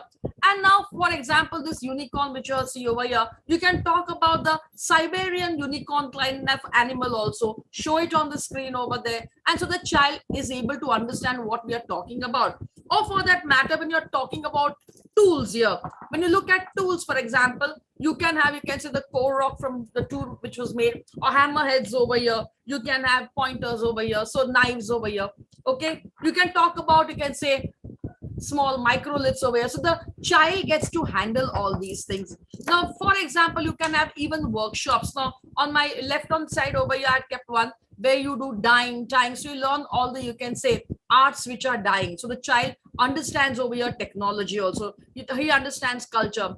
I have visually challenged students also with me, and I decided to teach them painting. How do you do it?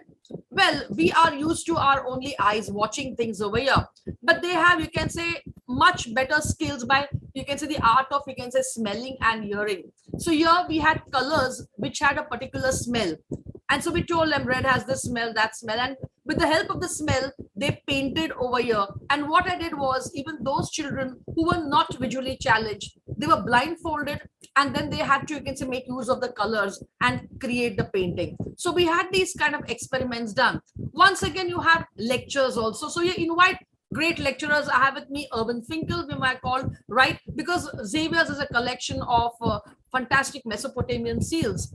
and we didn't know how to, you can say, interpret them. But Irvin Finkel, an Assyriologist, he transferred all of, he translated everything here, and then he gave us a lecture. He also gave us a lecture on games, so on ancient games, and it was a fantastic thing. So you can use storytelling, field visits. So field visits, you can go around, you can say places which are near your houses. So teachers in your areas can take you to, you can say, nearby places, sites over there, learn the importance over here. And what we have done is that we have created over here books over here, small little journals which you have created, which you can say are essentially, you can say, used as, you can say, publications. One moment, I'll just show you one of them. So they also get a confidence over here of when their articles are published. It's research on local sites. So this is on Bombay. I made the students go around over here, and at the end of it, what we did was, you can't see it properly over here. We made, you can say, them publish their articles. So they were also extremely happy of unknown areas. So meeting great personalities like Irvin Finkel, storytelling. So you can make use of, you can say, the Puranas and all which are available for understanding something. Like, take for example, today what is happening in the city of Mumbai, Maharashtra, is the technique which Kautilya spoke about, Samadana Danda Veda. Kautilya spoke about it in 4th century, 3rd century BC, you can call it as, and here the same thing is happening. So narrating those ideas, you can make, you can say, history closer to, you can say, reality today. And then when you talk about, you can say, virtual galleries over here, today we do have those things. Now taking them out for research, you can see I've taken them on various sites. Here we found a petroglyph over here, but this is of, you can say, similar to the Mehen game in Egypt. This was found at Sitapaldi in near Badami over here. Then creating workshops over here for students is very important. So you have, you can say, making clay Ganesha, taking them out. Here we taught them over here, if you find tools, how do you make tools? So flint knapping was something which was shown to them. Here are the, you can say, the students who are, you can say, blindfolded, and some of them visually challenged over here, who created these paintings around over here. Now, I would like to show you, we come to the last stage over here of history where we turn virtual. And before actually I came to know about e-Yantra doing it, we had already introduced it, and I had given students different assignments to do. And I'll just give you a short little glimpse of, you can say, understanding history. This is a history of animation. I'll make it very short. I won't show you everything entirely, but you can just see it over here. Hello everyone. Can you all hear it? Of animation. Yes. The evolution of animation. Let's take a sneak peek into this amazing journey of animated films compiled with a series of images that will captivate you. We hope you enjoy this journey thoroughly.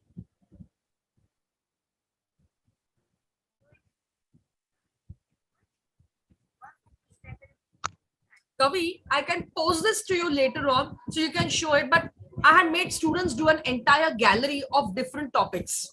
We'll do that. So automatically what happens over here is that they get really, you can say, involved with all these things. So creating virtual galleries, here they made use of one artifact that was a brilliant idea. Here they made a gallery of with a theme. And so you can have a, you can say, specialized virtual museum created over here. And that will make history very interesting, because here comes your originality, your creativity. The teacher, as Sir said earlier, can be a kind of a, you can say, guide over here. But with students, you can say, having a creative mind, I will call them as Homo sapiens, sapiens, sapiens. First it was Homo sapiens, sapiens, now it's triple sapien, because they have become more brilliant, much more wiser, and with computers in their hands, you can create fantastic things. So history or any other subject in humanities can be made really interesting. Like you just spoke about, I mean, coin gauge. And what we do is that teachers themselves can collect coins or create replicas of coins and show it to them. So here I had, for example, a cast coin shown. Okay, so the child feels it, understands it over here. Or when you're learning history of wars and all, how is it done over here? So for example, of the Maya civilization, I don't know whether I'll be very clear over here. Yeah, a little bit. But this is a game our students have made, which is a kind of a puzzle of invasions by the Spanish of the Mayan territory. And it's called as a Spanish quest here. And you will find that they have shown each spot, and when you halt over there, there is a, you can say, card which gives you the history of that place. Other aspects which they have made use of is photographs. So you have to learn to draw, or symbols over here of Maya. I can't show you all properly, but then you all have symbols created over here. So schools can, you can say, make use of such kind of kits over here all around. So it becomes everything. And what are the basic symbols? So here it makes it very easy over here. We made a small booklet also. So globalization can be done with the help of history. That's what I feel. You can learn all civilization. It may not be merely Maya, Inca. You want to learn geology, you can learn with rock samples, for example. You can have collections available, like this is a Kevin site which I have in front of me. It's a rare rock. There's only one mine in the whole world, and that mine is right near Pune. And people are not even aware of this Kevin. So it's highly demanded in Germany over here. But let students feel, understand what is a basalt. If you're making a structure, what is a granite? Why? What are the qualities? So you can feel it, or what is a petrified wood over here? All these things can be easily understood if the school starts collecting all the, I think Ajmer has done, the school has done a very good job, but even individual teacher can collect replicas and or make students do models over here. That will make a subject very interesting, because you're going beyond the book. Like for example, we had done an exhibition on Mahatma out of the textbook, and we had brought different things, including the ashes of Mahatma Gandhi ji, and we had placed it over there. And believe me, at least more than 1,500, you can say, students from various schools came just to see that exhibition. And the exhibition was done only by students, my students over here. So creating exhibitions of these kind teaches you also a lot of things over here. And of course, it helps you understand event management at a very young age. So I feel that history becomes very interesting. It is in the hands of not only the students, but more than the student, it is in the hands of the teachers to make a subject very interesting. Otherwise, you just yawn over there, is what I really feel over here. So thank you very much once again, Kavi, for inviting me as a jury and as a speaker. Thanks a lot. Thank you, Anita. Thanks, Anita. So essentially, we've seen that Anita takes her students on field trips, and we have experienced it. When we go to Kanheri Caves with her, the entire history comes alive. And I think this is the way history really should be taught. But it should be taught in the presence of a guide who can take you to these places and make those stones come alive. And it's a very amazing feeling when that happens. So thank you, Anita, for having shared with us your experience of making history more experiential. Now, having said experiential, we'd like to move to we'd like to spend 10 minutes here with these kids telling their experiences, and perhaps Dinesh ji, Anita, yourself, Sumant and all that can maybe engage with them, perhaps to draw out some other insights that we've not been able to kind of derive until now. We'll spend 10 minutes on that, and then we'll go to the valedictory, where we'd like to announce all the awards that we'll be giving these students. So if you can just turn your videos on wherever you are, and if you have any questions to either our adults, right, or your friends here, then please do. Dinesh, you're free to ask them any questions if you're around and you're so inclined. We have a number of students from Bhutan, from India. Dishita, you've been asking a fair number of questions. Maybe you should unmute yourself. Do you guys have any insights to share with other friends here, or would you like to ask other students in other schools questions that you might have about their exhibits?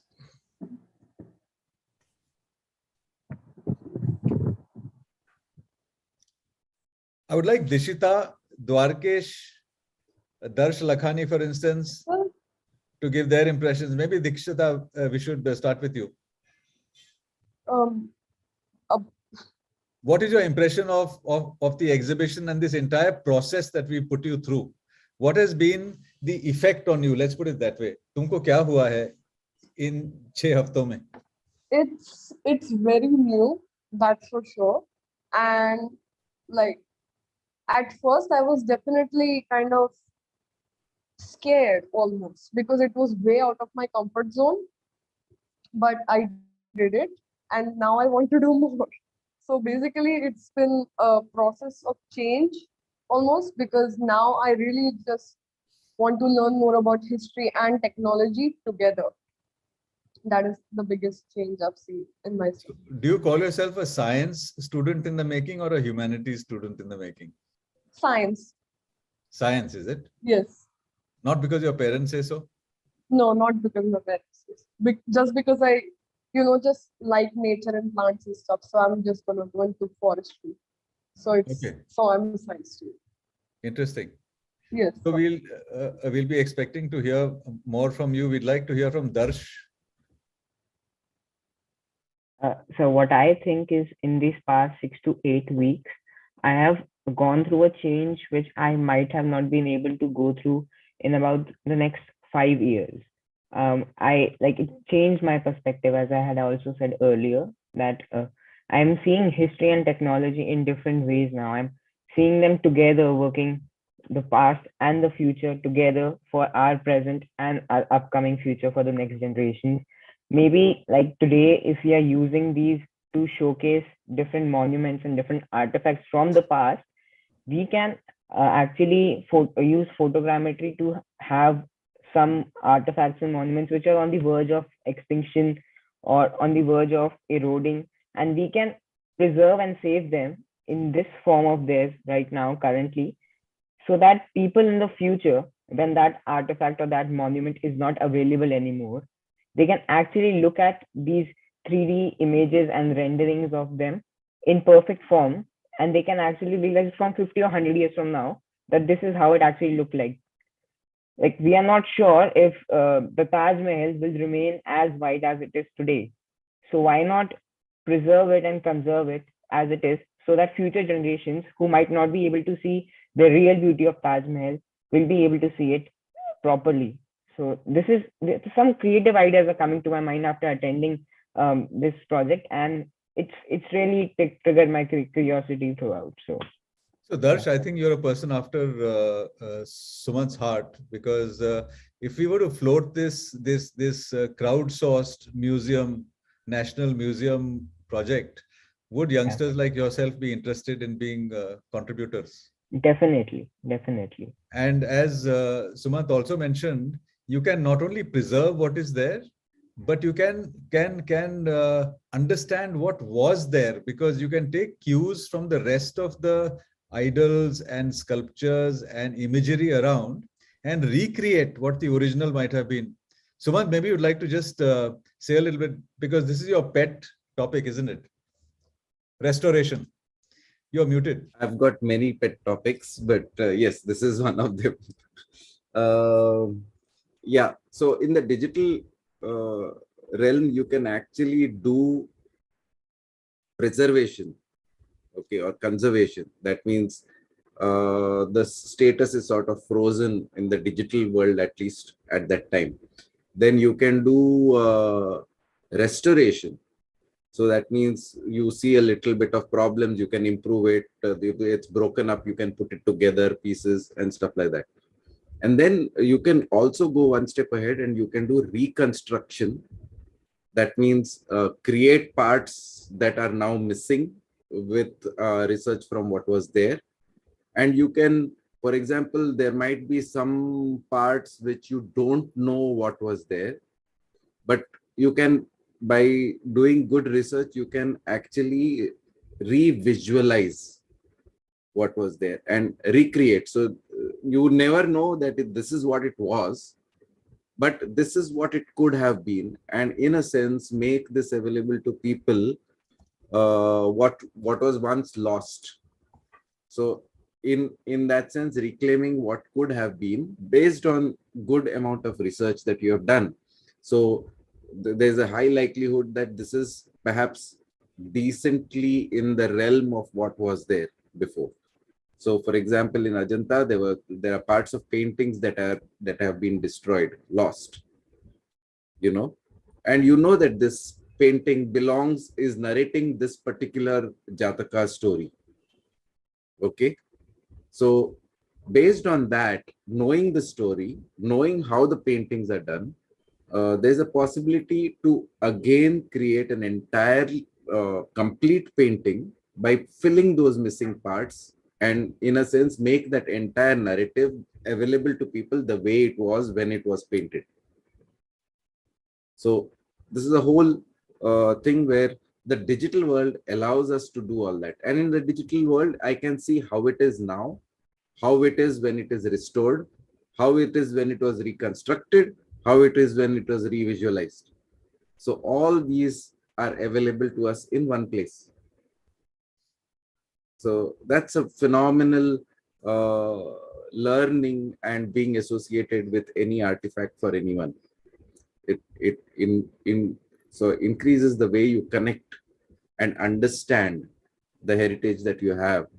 Because right now, most of the stuff we see is, yeah, you see something, you don't understand it fully, but yes, you appreciate it. Very, very nice. But when you start understanding, you can layer information on top of it. So when you start understanding, the connect is a lot more. More people get connected, there's a greater responsibility for your culture. There's a greater this thing for conservation and preservation. So you're absolutely right in the way you're thinking. Great, Sumant. Thank you. So guardians of our culture, let's start that club actually. So, If you don't mind, may I add some things? please do. Yeah, like there's a huge mystery about Egyptian kings, how the dynasty ended and how it became all, covered in sand, and nothing was discovered for the next few centuries.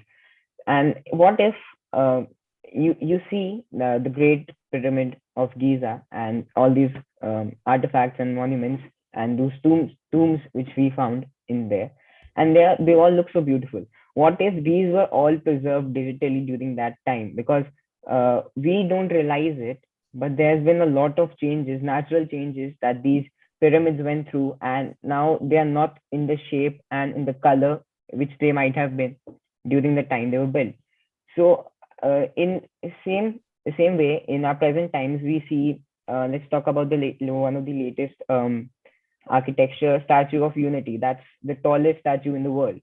And who knows, it might not remain the tallest statue in the world for quite a long time. Who knows, it might not be there for people to see in the next few decades or perhaps centuries. If we can preserve it right now digitally, then we'll have something for many people who can see for the next few hundreds of generations. Because digital records, they won't die, they won't maybe like normal records, they burn, they get lost. They won't get lost. We have backups, and the technology today, if every single person can have backups of their photographs and important documents, why not we can preserve these architectures and statues like this? So that's what I'm thinking, and it seems quite interesting, and I would love to work on it when I grow up myself. Thanks, Darsh. I wonder if there's anybody else who'd like to share their thoughts before I move on to the teachers. I'll catch the teachers now to speak. Yeah, Dishita, you want to say something? I actually have an idea. Like, you know how we did this? Like, we picked an artifact, we learned about the artifact, we learned about the things that were going around the artifact when it was built and why it was built, and a lot of stuff like that. And it was very easy to understand and learn because we researched it, we know the artifact, right? So we can do this with school curriculums, like just all the history chapters or even civics chapters. We can just pick a model or an artifact and just build a whole story around it. It would be a lot more fun and easier to memorize. We'll tell your teachers that. Yes. Yeah. Okay, good. Thanks for that. Perhaps I should move on to the teachers and move in and out of the teachers and the students. We have Jamyang here from Royal Academy in Bhutan. Jamyang, are you here? Would you like to share your observations? We have hopefully Jamyang. We have Tripti Parikh also here. And Gargi Sharma. Yeah, Mayo College. Tripti. Good afternoon. Yes. Good evening, sir. Yes. So first of all, this is a wonderful, wonderful project we are going through, and my student, I just convey my regards that the first thing I really notice is critical thinking. We just talk about critical thinking, problem solving. But when they go through this whole project, they really know that what is the nearest pathways to follow. And one of my students one day asked me, "Ma'am, why we are doing this project? इससे क्या मिलेगा?" When museum, real sense में museum देखने से ही होगा. Then I realized, and same thing which Darsh say, that if we create a whole museum in a whole world museum, just like a New York museum. In New York, my students say, "Ma'am, we see this artifact in New York Museum in digital format." So I believe if this pilot project proceeds with further findings, we will digitalize all the museum artifacts and available to all sectors of the students, just like social government school students are not able to convey their desire to see the museum in nearby Rajasthan and nearby small villages. They even don't know what is museum. But if students like Darsh and students like other students, 17 students, they take their device and go in government school and show their artifacts in the digital museum, they all will able to see the museum, see the artifacts, and think differently. And education must be available for all. So this digital museum is not just a technology based thing, or just not a matter of humanities and technology. So I believe this digital museum will take a long way, and it will make education available for all. Inclusivity is the main key of this project, which I feel intense. Thank you, Tripti. In fact, there's one interesting thing that you mentioned. You mentioned the possibility of students going and training other students about Yes, sir. Yes, teaching sir. history using this, right? That's a very interesting Yes, idea. sir. I'll explain why. This is the secret of teaching, by the way, and being a teacher, at least at IIT. Whenever you want to learn something new, we teach a course in it.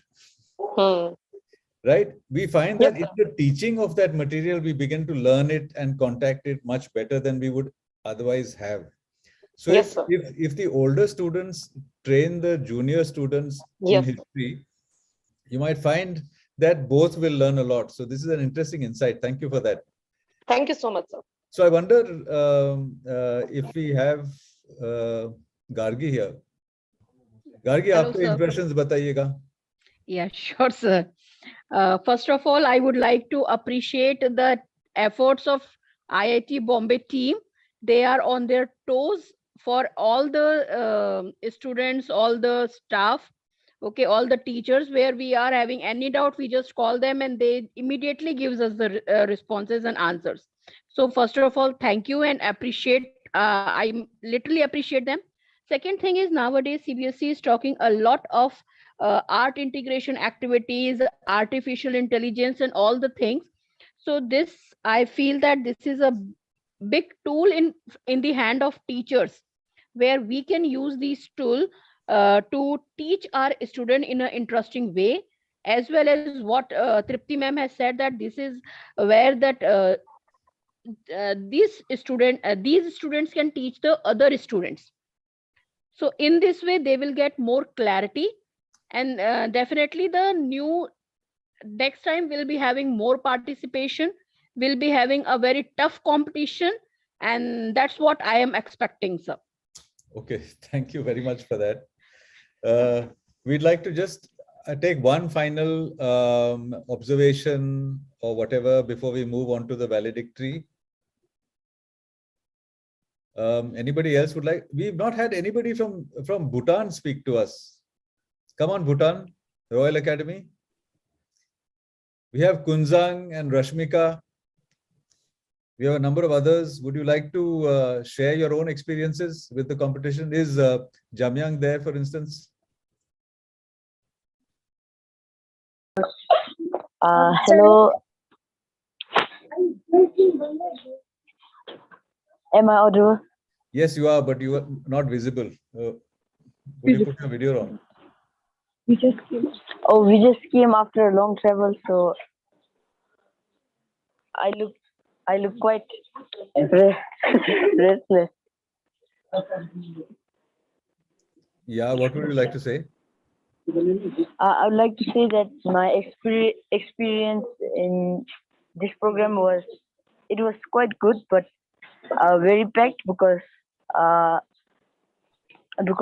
we had many works to do, and yeah.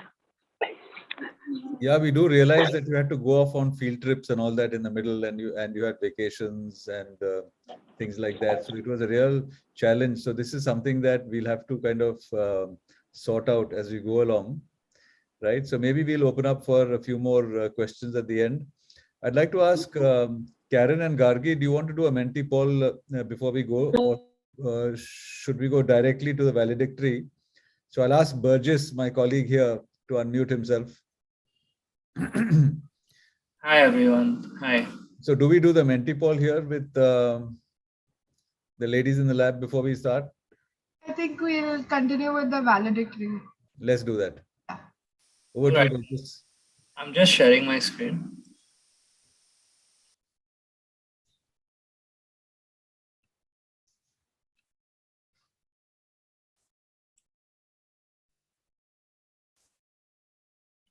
So once again, heartiest wishes and congratulations to everyone who has been part of this truly unique and fascinating initiative. And just to recall what Dinesh sir said sometime back, that by just being a part of this experience and unique method of learning, we've already come so far in trying to change the norm of how we learn and how we experience our history. So valedictory function is just a fancy way of saying that we felicitate and celebrate all of you who took part, and the winners as well. And yeah, so to just kickstart that now, that we'll firstly begin by awarding the most consistent team. But let's point out that they are all winners to have got here. Absolutely, everyone are winners here, sir. So the most consistent team, and that is the team that did the exhibit on Plaza Thama from the Royal Academy of Bhutan, and that included Chimi Zam, then Karma Deki, Rashmika Chetri, and Sonam Choran. So congratulations and best wishes. We go on to the next. That is the most innovative design. And that is for the exhibit of the Torah Temple by the Holy Innocents School and Junior College from Tamil Nadu. And Dwarakesh VL, who made this exhibit. Congratulations, Dwarakesh. Moving on, the most dramatic exhibit, in every sense of the word dramatic, and that was the statue of Lamu Ekajati and the painting of Buddhist cosmology by the Royal Academy Bhutan. Here we had Rigsel Dema, Rinchen Pelzom, and Jigme Chogyal, who made this wonderful exhibit. Congratulations. Onwards to best research, and it is astounding that some young minds have come up with such beautiful research. We have the team who has made the Zabdrung Nagwang Namgyal statue from the Royal Academy of Bhutan. That was Dorji Namgyal, Karma Thinley, Tenzing Dorji, and Shering Lanzi. Congratulations for your wonderful research surrounding the exhibit. Moving on to the best narration. It was done for the Ambernath Temple by a student from the Kendriya Vidyalaya at IIT Powai, Mumbai, Gunjan Kochar. Congratulations, Gunjan.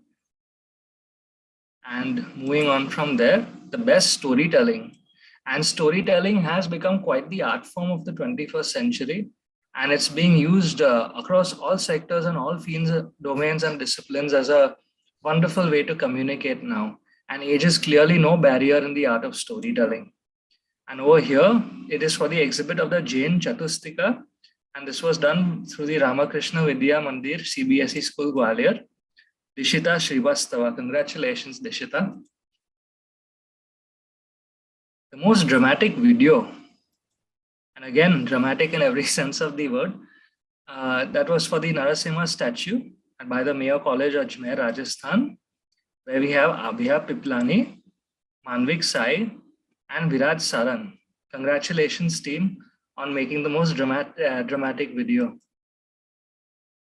Then the best exhibit design, and this was for Lord Vinayagar by the Kendriya Vidyalaya Sangathan Sector 8, RK Puram, New Delhi. And C. Pranesh, congratulations on having the best exhibit design of the museum. Moving on from there, we have our honorable mentions of the Thenpa Puenzi by the Royal Academy, Bhutan, once again. There we have Kenzang Norbu, Namgai Ihamo, Sonam Pelmo, and Yonten Thinley. Congratulations, team. Another honorable mention for the ancient coins of Bhutan, again from the Royal Academy of Bhutan. We have Khenrab Hendup, Thinley Woza Dorji, and Yeshe Dolma Sharing. Congratulations for a truly fascinating take on the coin exhibit. Another honorable mention for the Guru Rinpoche by the Royal Academy of Bhutan. There we have Sergei Ihazom, Sheltrim Lamo, Yeshe Wangda, and Nagang Chode. This is followed by another honorable mention, the coins of 20th century India by students of the Kendriya Vidyalaya Pattam shift to Kerala. Chris L. Johnson, congratulations for featuring such a unique and wonderful exhibit. Honorable mention, the bust of Bodhisattva by students from the Mayo College, Ajmer, Rajasthan, Darsh Lakhani, Kashyap Agarwal, and Pradumet Tikriwal. Adios, amigo. Powering on. Hello? Am I audible? Yes, sir. All Yes, right. you are, Burgess. Okay, I'm continuing with the honorable mentions. We also have an honorable mention for the Harappan statue on the red jasper torso by students from the Mayo College, Ajmer in Rajasthan. Here we have Darshan Jain, Neil Tyagi, and Pranjal Vashishta. Congratulations, team, for a wonderful exhibit. The bust statue of Nefertiti as well gets an honorable mention again by students from the Mayo College in Rajasthan. Devagya Kasera, Apal Dariani, and Viren Singh Tak. Congratulations, team, for a wonderful exhibit. Thank you, sir. The Maharani Lakshmi Bai Samadhi Sithal by 7i World College, Gwalior also makes it to the honorable mentions. And here we have a student, Anvi Singh, who has created a truly unique exhibit, unlike any other. And we commend her for that.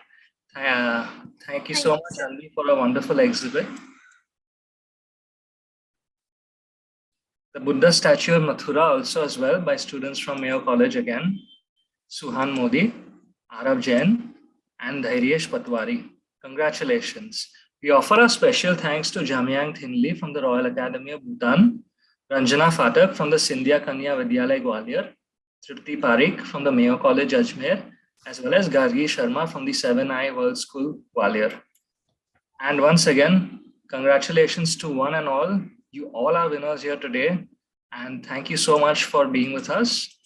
And congratulations to all our participants for being part of this wonderful initiative. You need to press on the speaker icon on the left-hand side. Ah, yes. Yeah. Okay. Congratulations to one and all. Thank you, sir. Thank you, sir. As all the students can see, you guys have made us very excited by what you've done, right? So you should pat yourself on the back. You've done a fantastic job and you've given us such hope that you guys are going to be very special when you grow up you should grow up and not grow into adults and not grow old. You should continue to sort of have this very questioning mind that you have, and then you'll see no limits in your life. So I'd like to hand over the floor now to Deepa here for the vote of thanks. I notice a friend has joined us, Fardoon Bhujwala. Fardoon, when did you join? Were you able to see the exhibits, or did you come? No, I just joined. Where do I see the exhibits on a separate link, or what do I do? Yes, we'll organize that. Okay. Okay, thank you. Thank you. All the best. It looks great, yeah. Thank you. So, Deepa, I'd like to hand the floor over to you. But have our friends in the lab got a couple of more polls for us?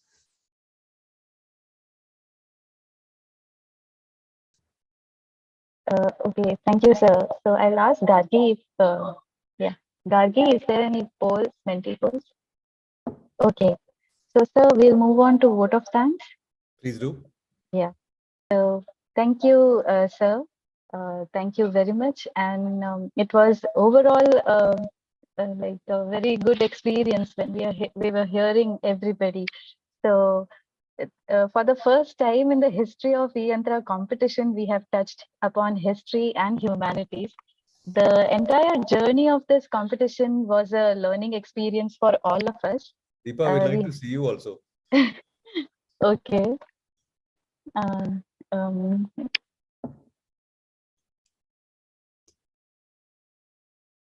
Okay, I'm facing some problem with the camera. So I'll continue, sir, with your permission.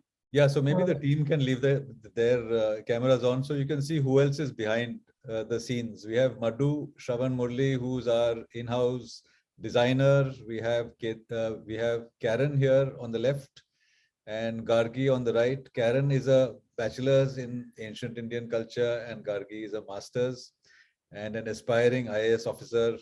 And we have, who else do we have? We have Deepa here, who's been leading the show. She's been managing the school project.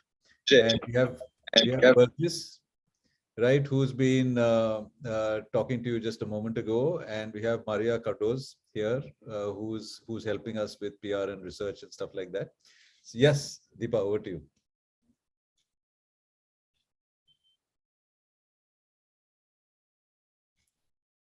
Deepa? Yes, sir.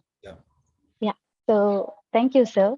So we appreciate all the participants who have made it till the finals, and we especially thank their teachers and parents for the constant support. Like our hearty congratulations to all the participants who have made till the finals, and also who have been there and been with us.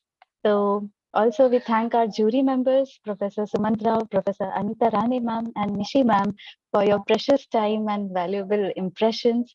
Thank you so much, sir and ma'am, for touching upon the very three key aspects of this competition, that is history, technology, and how it is connected to the curriculum.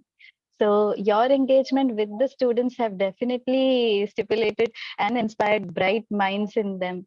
So we thank you so much for your interaction with them constantly for 3 days. And we especially thank Professor Dinesh Singh for his wonderful keynote presentation and Professor Pathak for his precious time and impressions. We thank Professor Anita Rane ma'am for a beautiful talk on how we can make history interesting. And she touched upon important aspects that our facilitators can consider when they are teaching history in the classroom environment. So thank you, sir and ma'am. And we would like to take this opportunity and thank Professor Kavi Arya, Principal Investigator of e-Yantra, because without him, definitely this competition would not come out as this result. So thank you, sir, for your continuous support and guidance throughout the competition. And we thank our media team. A special thanks to our media team, Riti and Anuj sir. We would like you to turn on your video. We thank you for your wonderful videos and the stories that you have captured and the consolidated video that you have prepared in a less span of time. A beautiful video that has come out of the students' work. So even the students would be blown away by the video that has been shown today. So thank you so much, Riti ma'am and Anuj sir. And also special thanks to Kaumudi Sahasrabuddhe madam, who worked on the illustrations of the history competition. We thank our development team, Madhu Shravan Murli and Karen Mendes, for the constant support to the students. They really worked hard on the research methodology and Blender animation tool. So Madhu especially, he was constantly there with every student's day and night to support one-to-one communication. So special thanks to you both and our PR team, Gargi Pathare, Kashyap, Maria, and Burgess.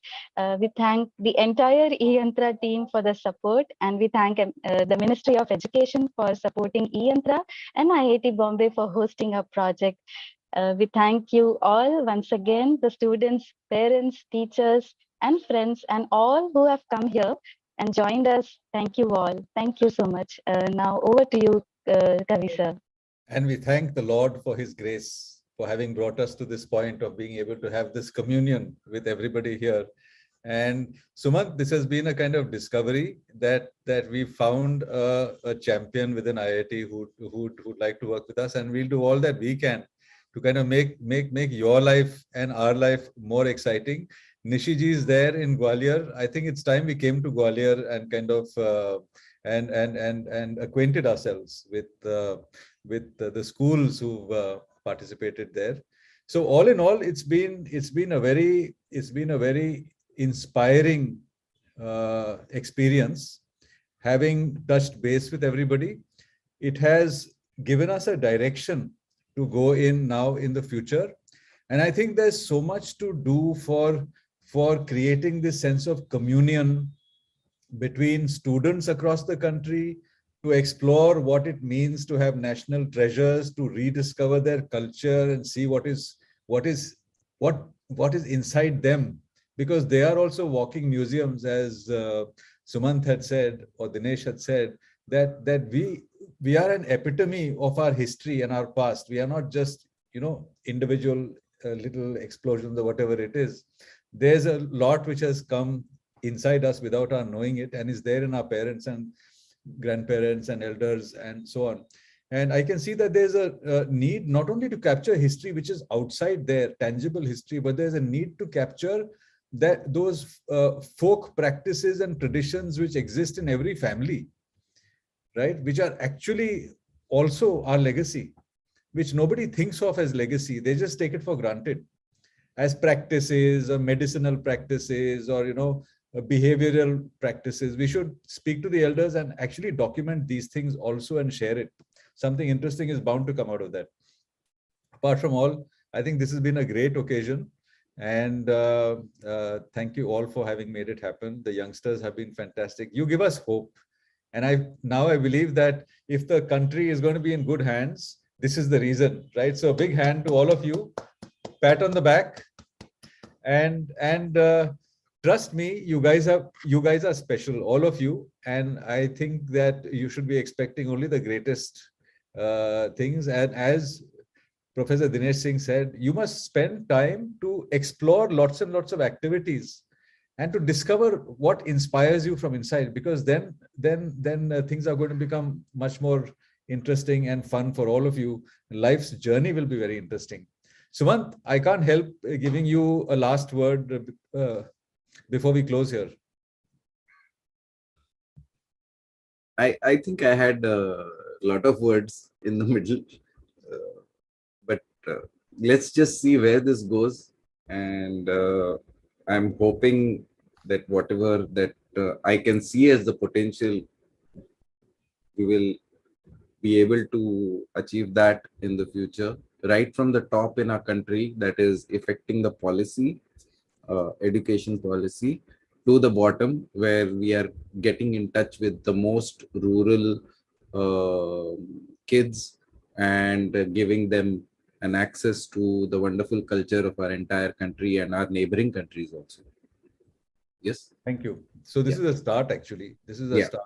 Yeah. This is a historical moment, like I said. Absolutely. We made history. So Nishiji, would you agree? I think you are the person who mentioned it also in some ways. So someone is asking whether, we should end by showing the consolidated video of the submitted projects as the last video here. Nishiji, a word from you before we hand over to the video and then we close. Yeah, an open invitation once again to Gwalior. I think this is the place where the zero happened and that's where it all began. So let the next phase begin from Gwalior. I cordially invite team e-Yantra and all enthusiasts of the virtual museum to Gwalior. While on the topic of Gwalior, I would be very pleased if I could meet up with Avni and Dikshita. Both of you have an open invitation to Sindhya Kanya Vidyalaya. Please do get in touch with me through your principals, Swamiji and Mrs. Richa Verma. I'd love to have you on campus and have a milkshake with you. So looking forward to having you on campus and also inviting everyone else to Gwalior. Thank you very much, Nishiji. So we'll end with the video. Madhu is there to play it. This is a consolidated video of all the exhibits, and this is what we'll share with our friends. And we'll put all the individual exhibits up on our website so people can go at their leisure and have a look at them, including the videos and stuff like that. So over to you, Madhu.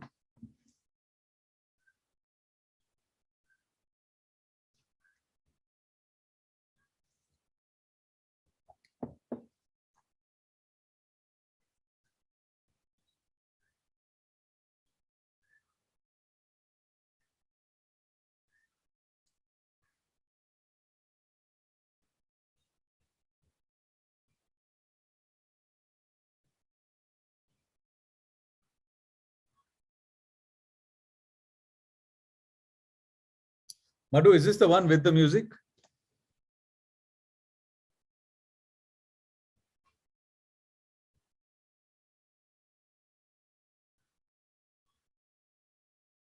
Hello, am I audible? Yeah, yes, this is the one with the music. Yes. This is a 4-minute one. This is really long. This is 15 minutes long. So people, if you want to, people who have joined late and want to see the submissions, they are recommended to stay back. Also, we have done a lot to your exhibition since the time you have submitted it. So if you guys are interested in seeing what we have done, then stay back and watch it. Yeah.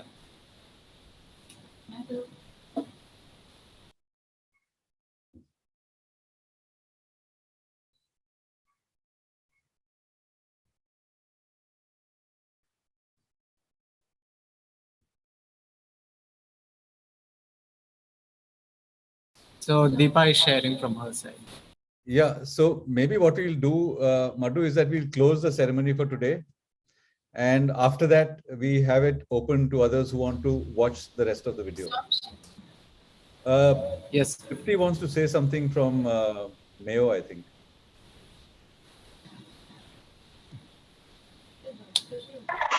Sir, just wanted to say thank you.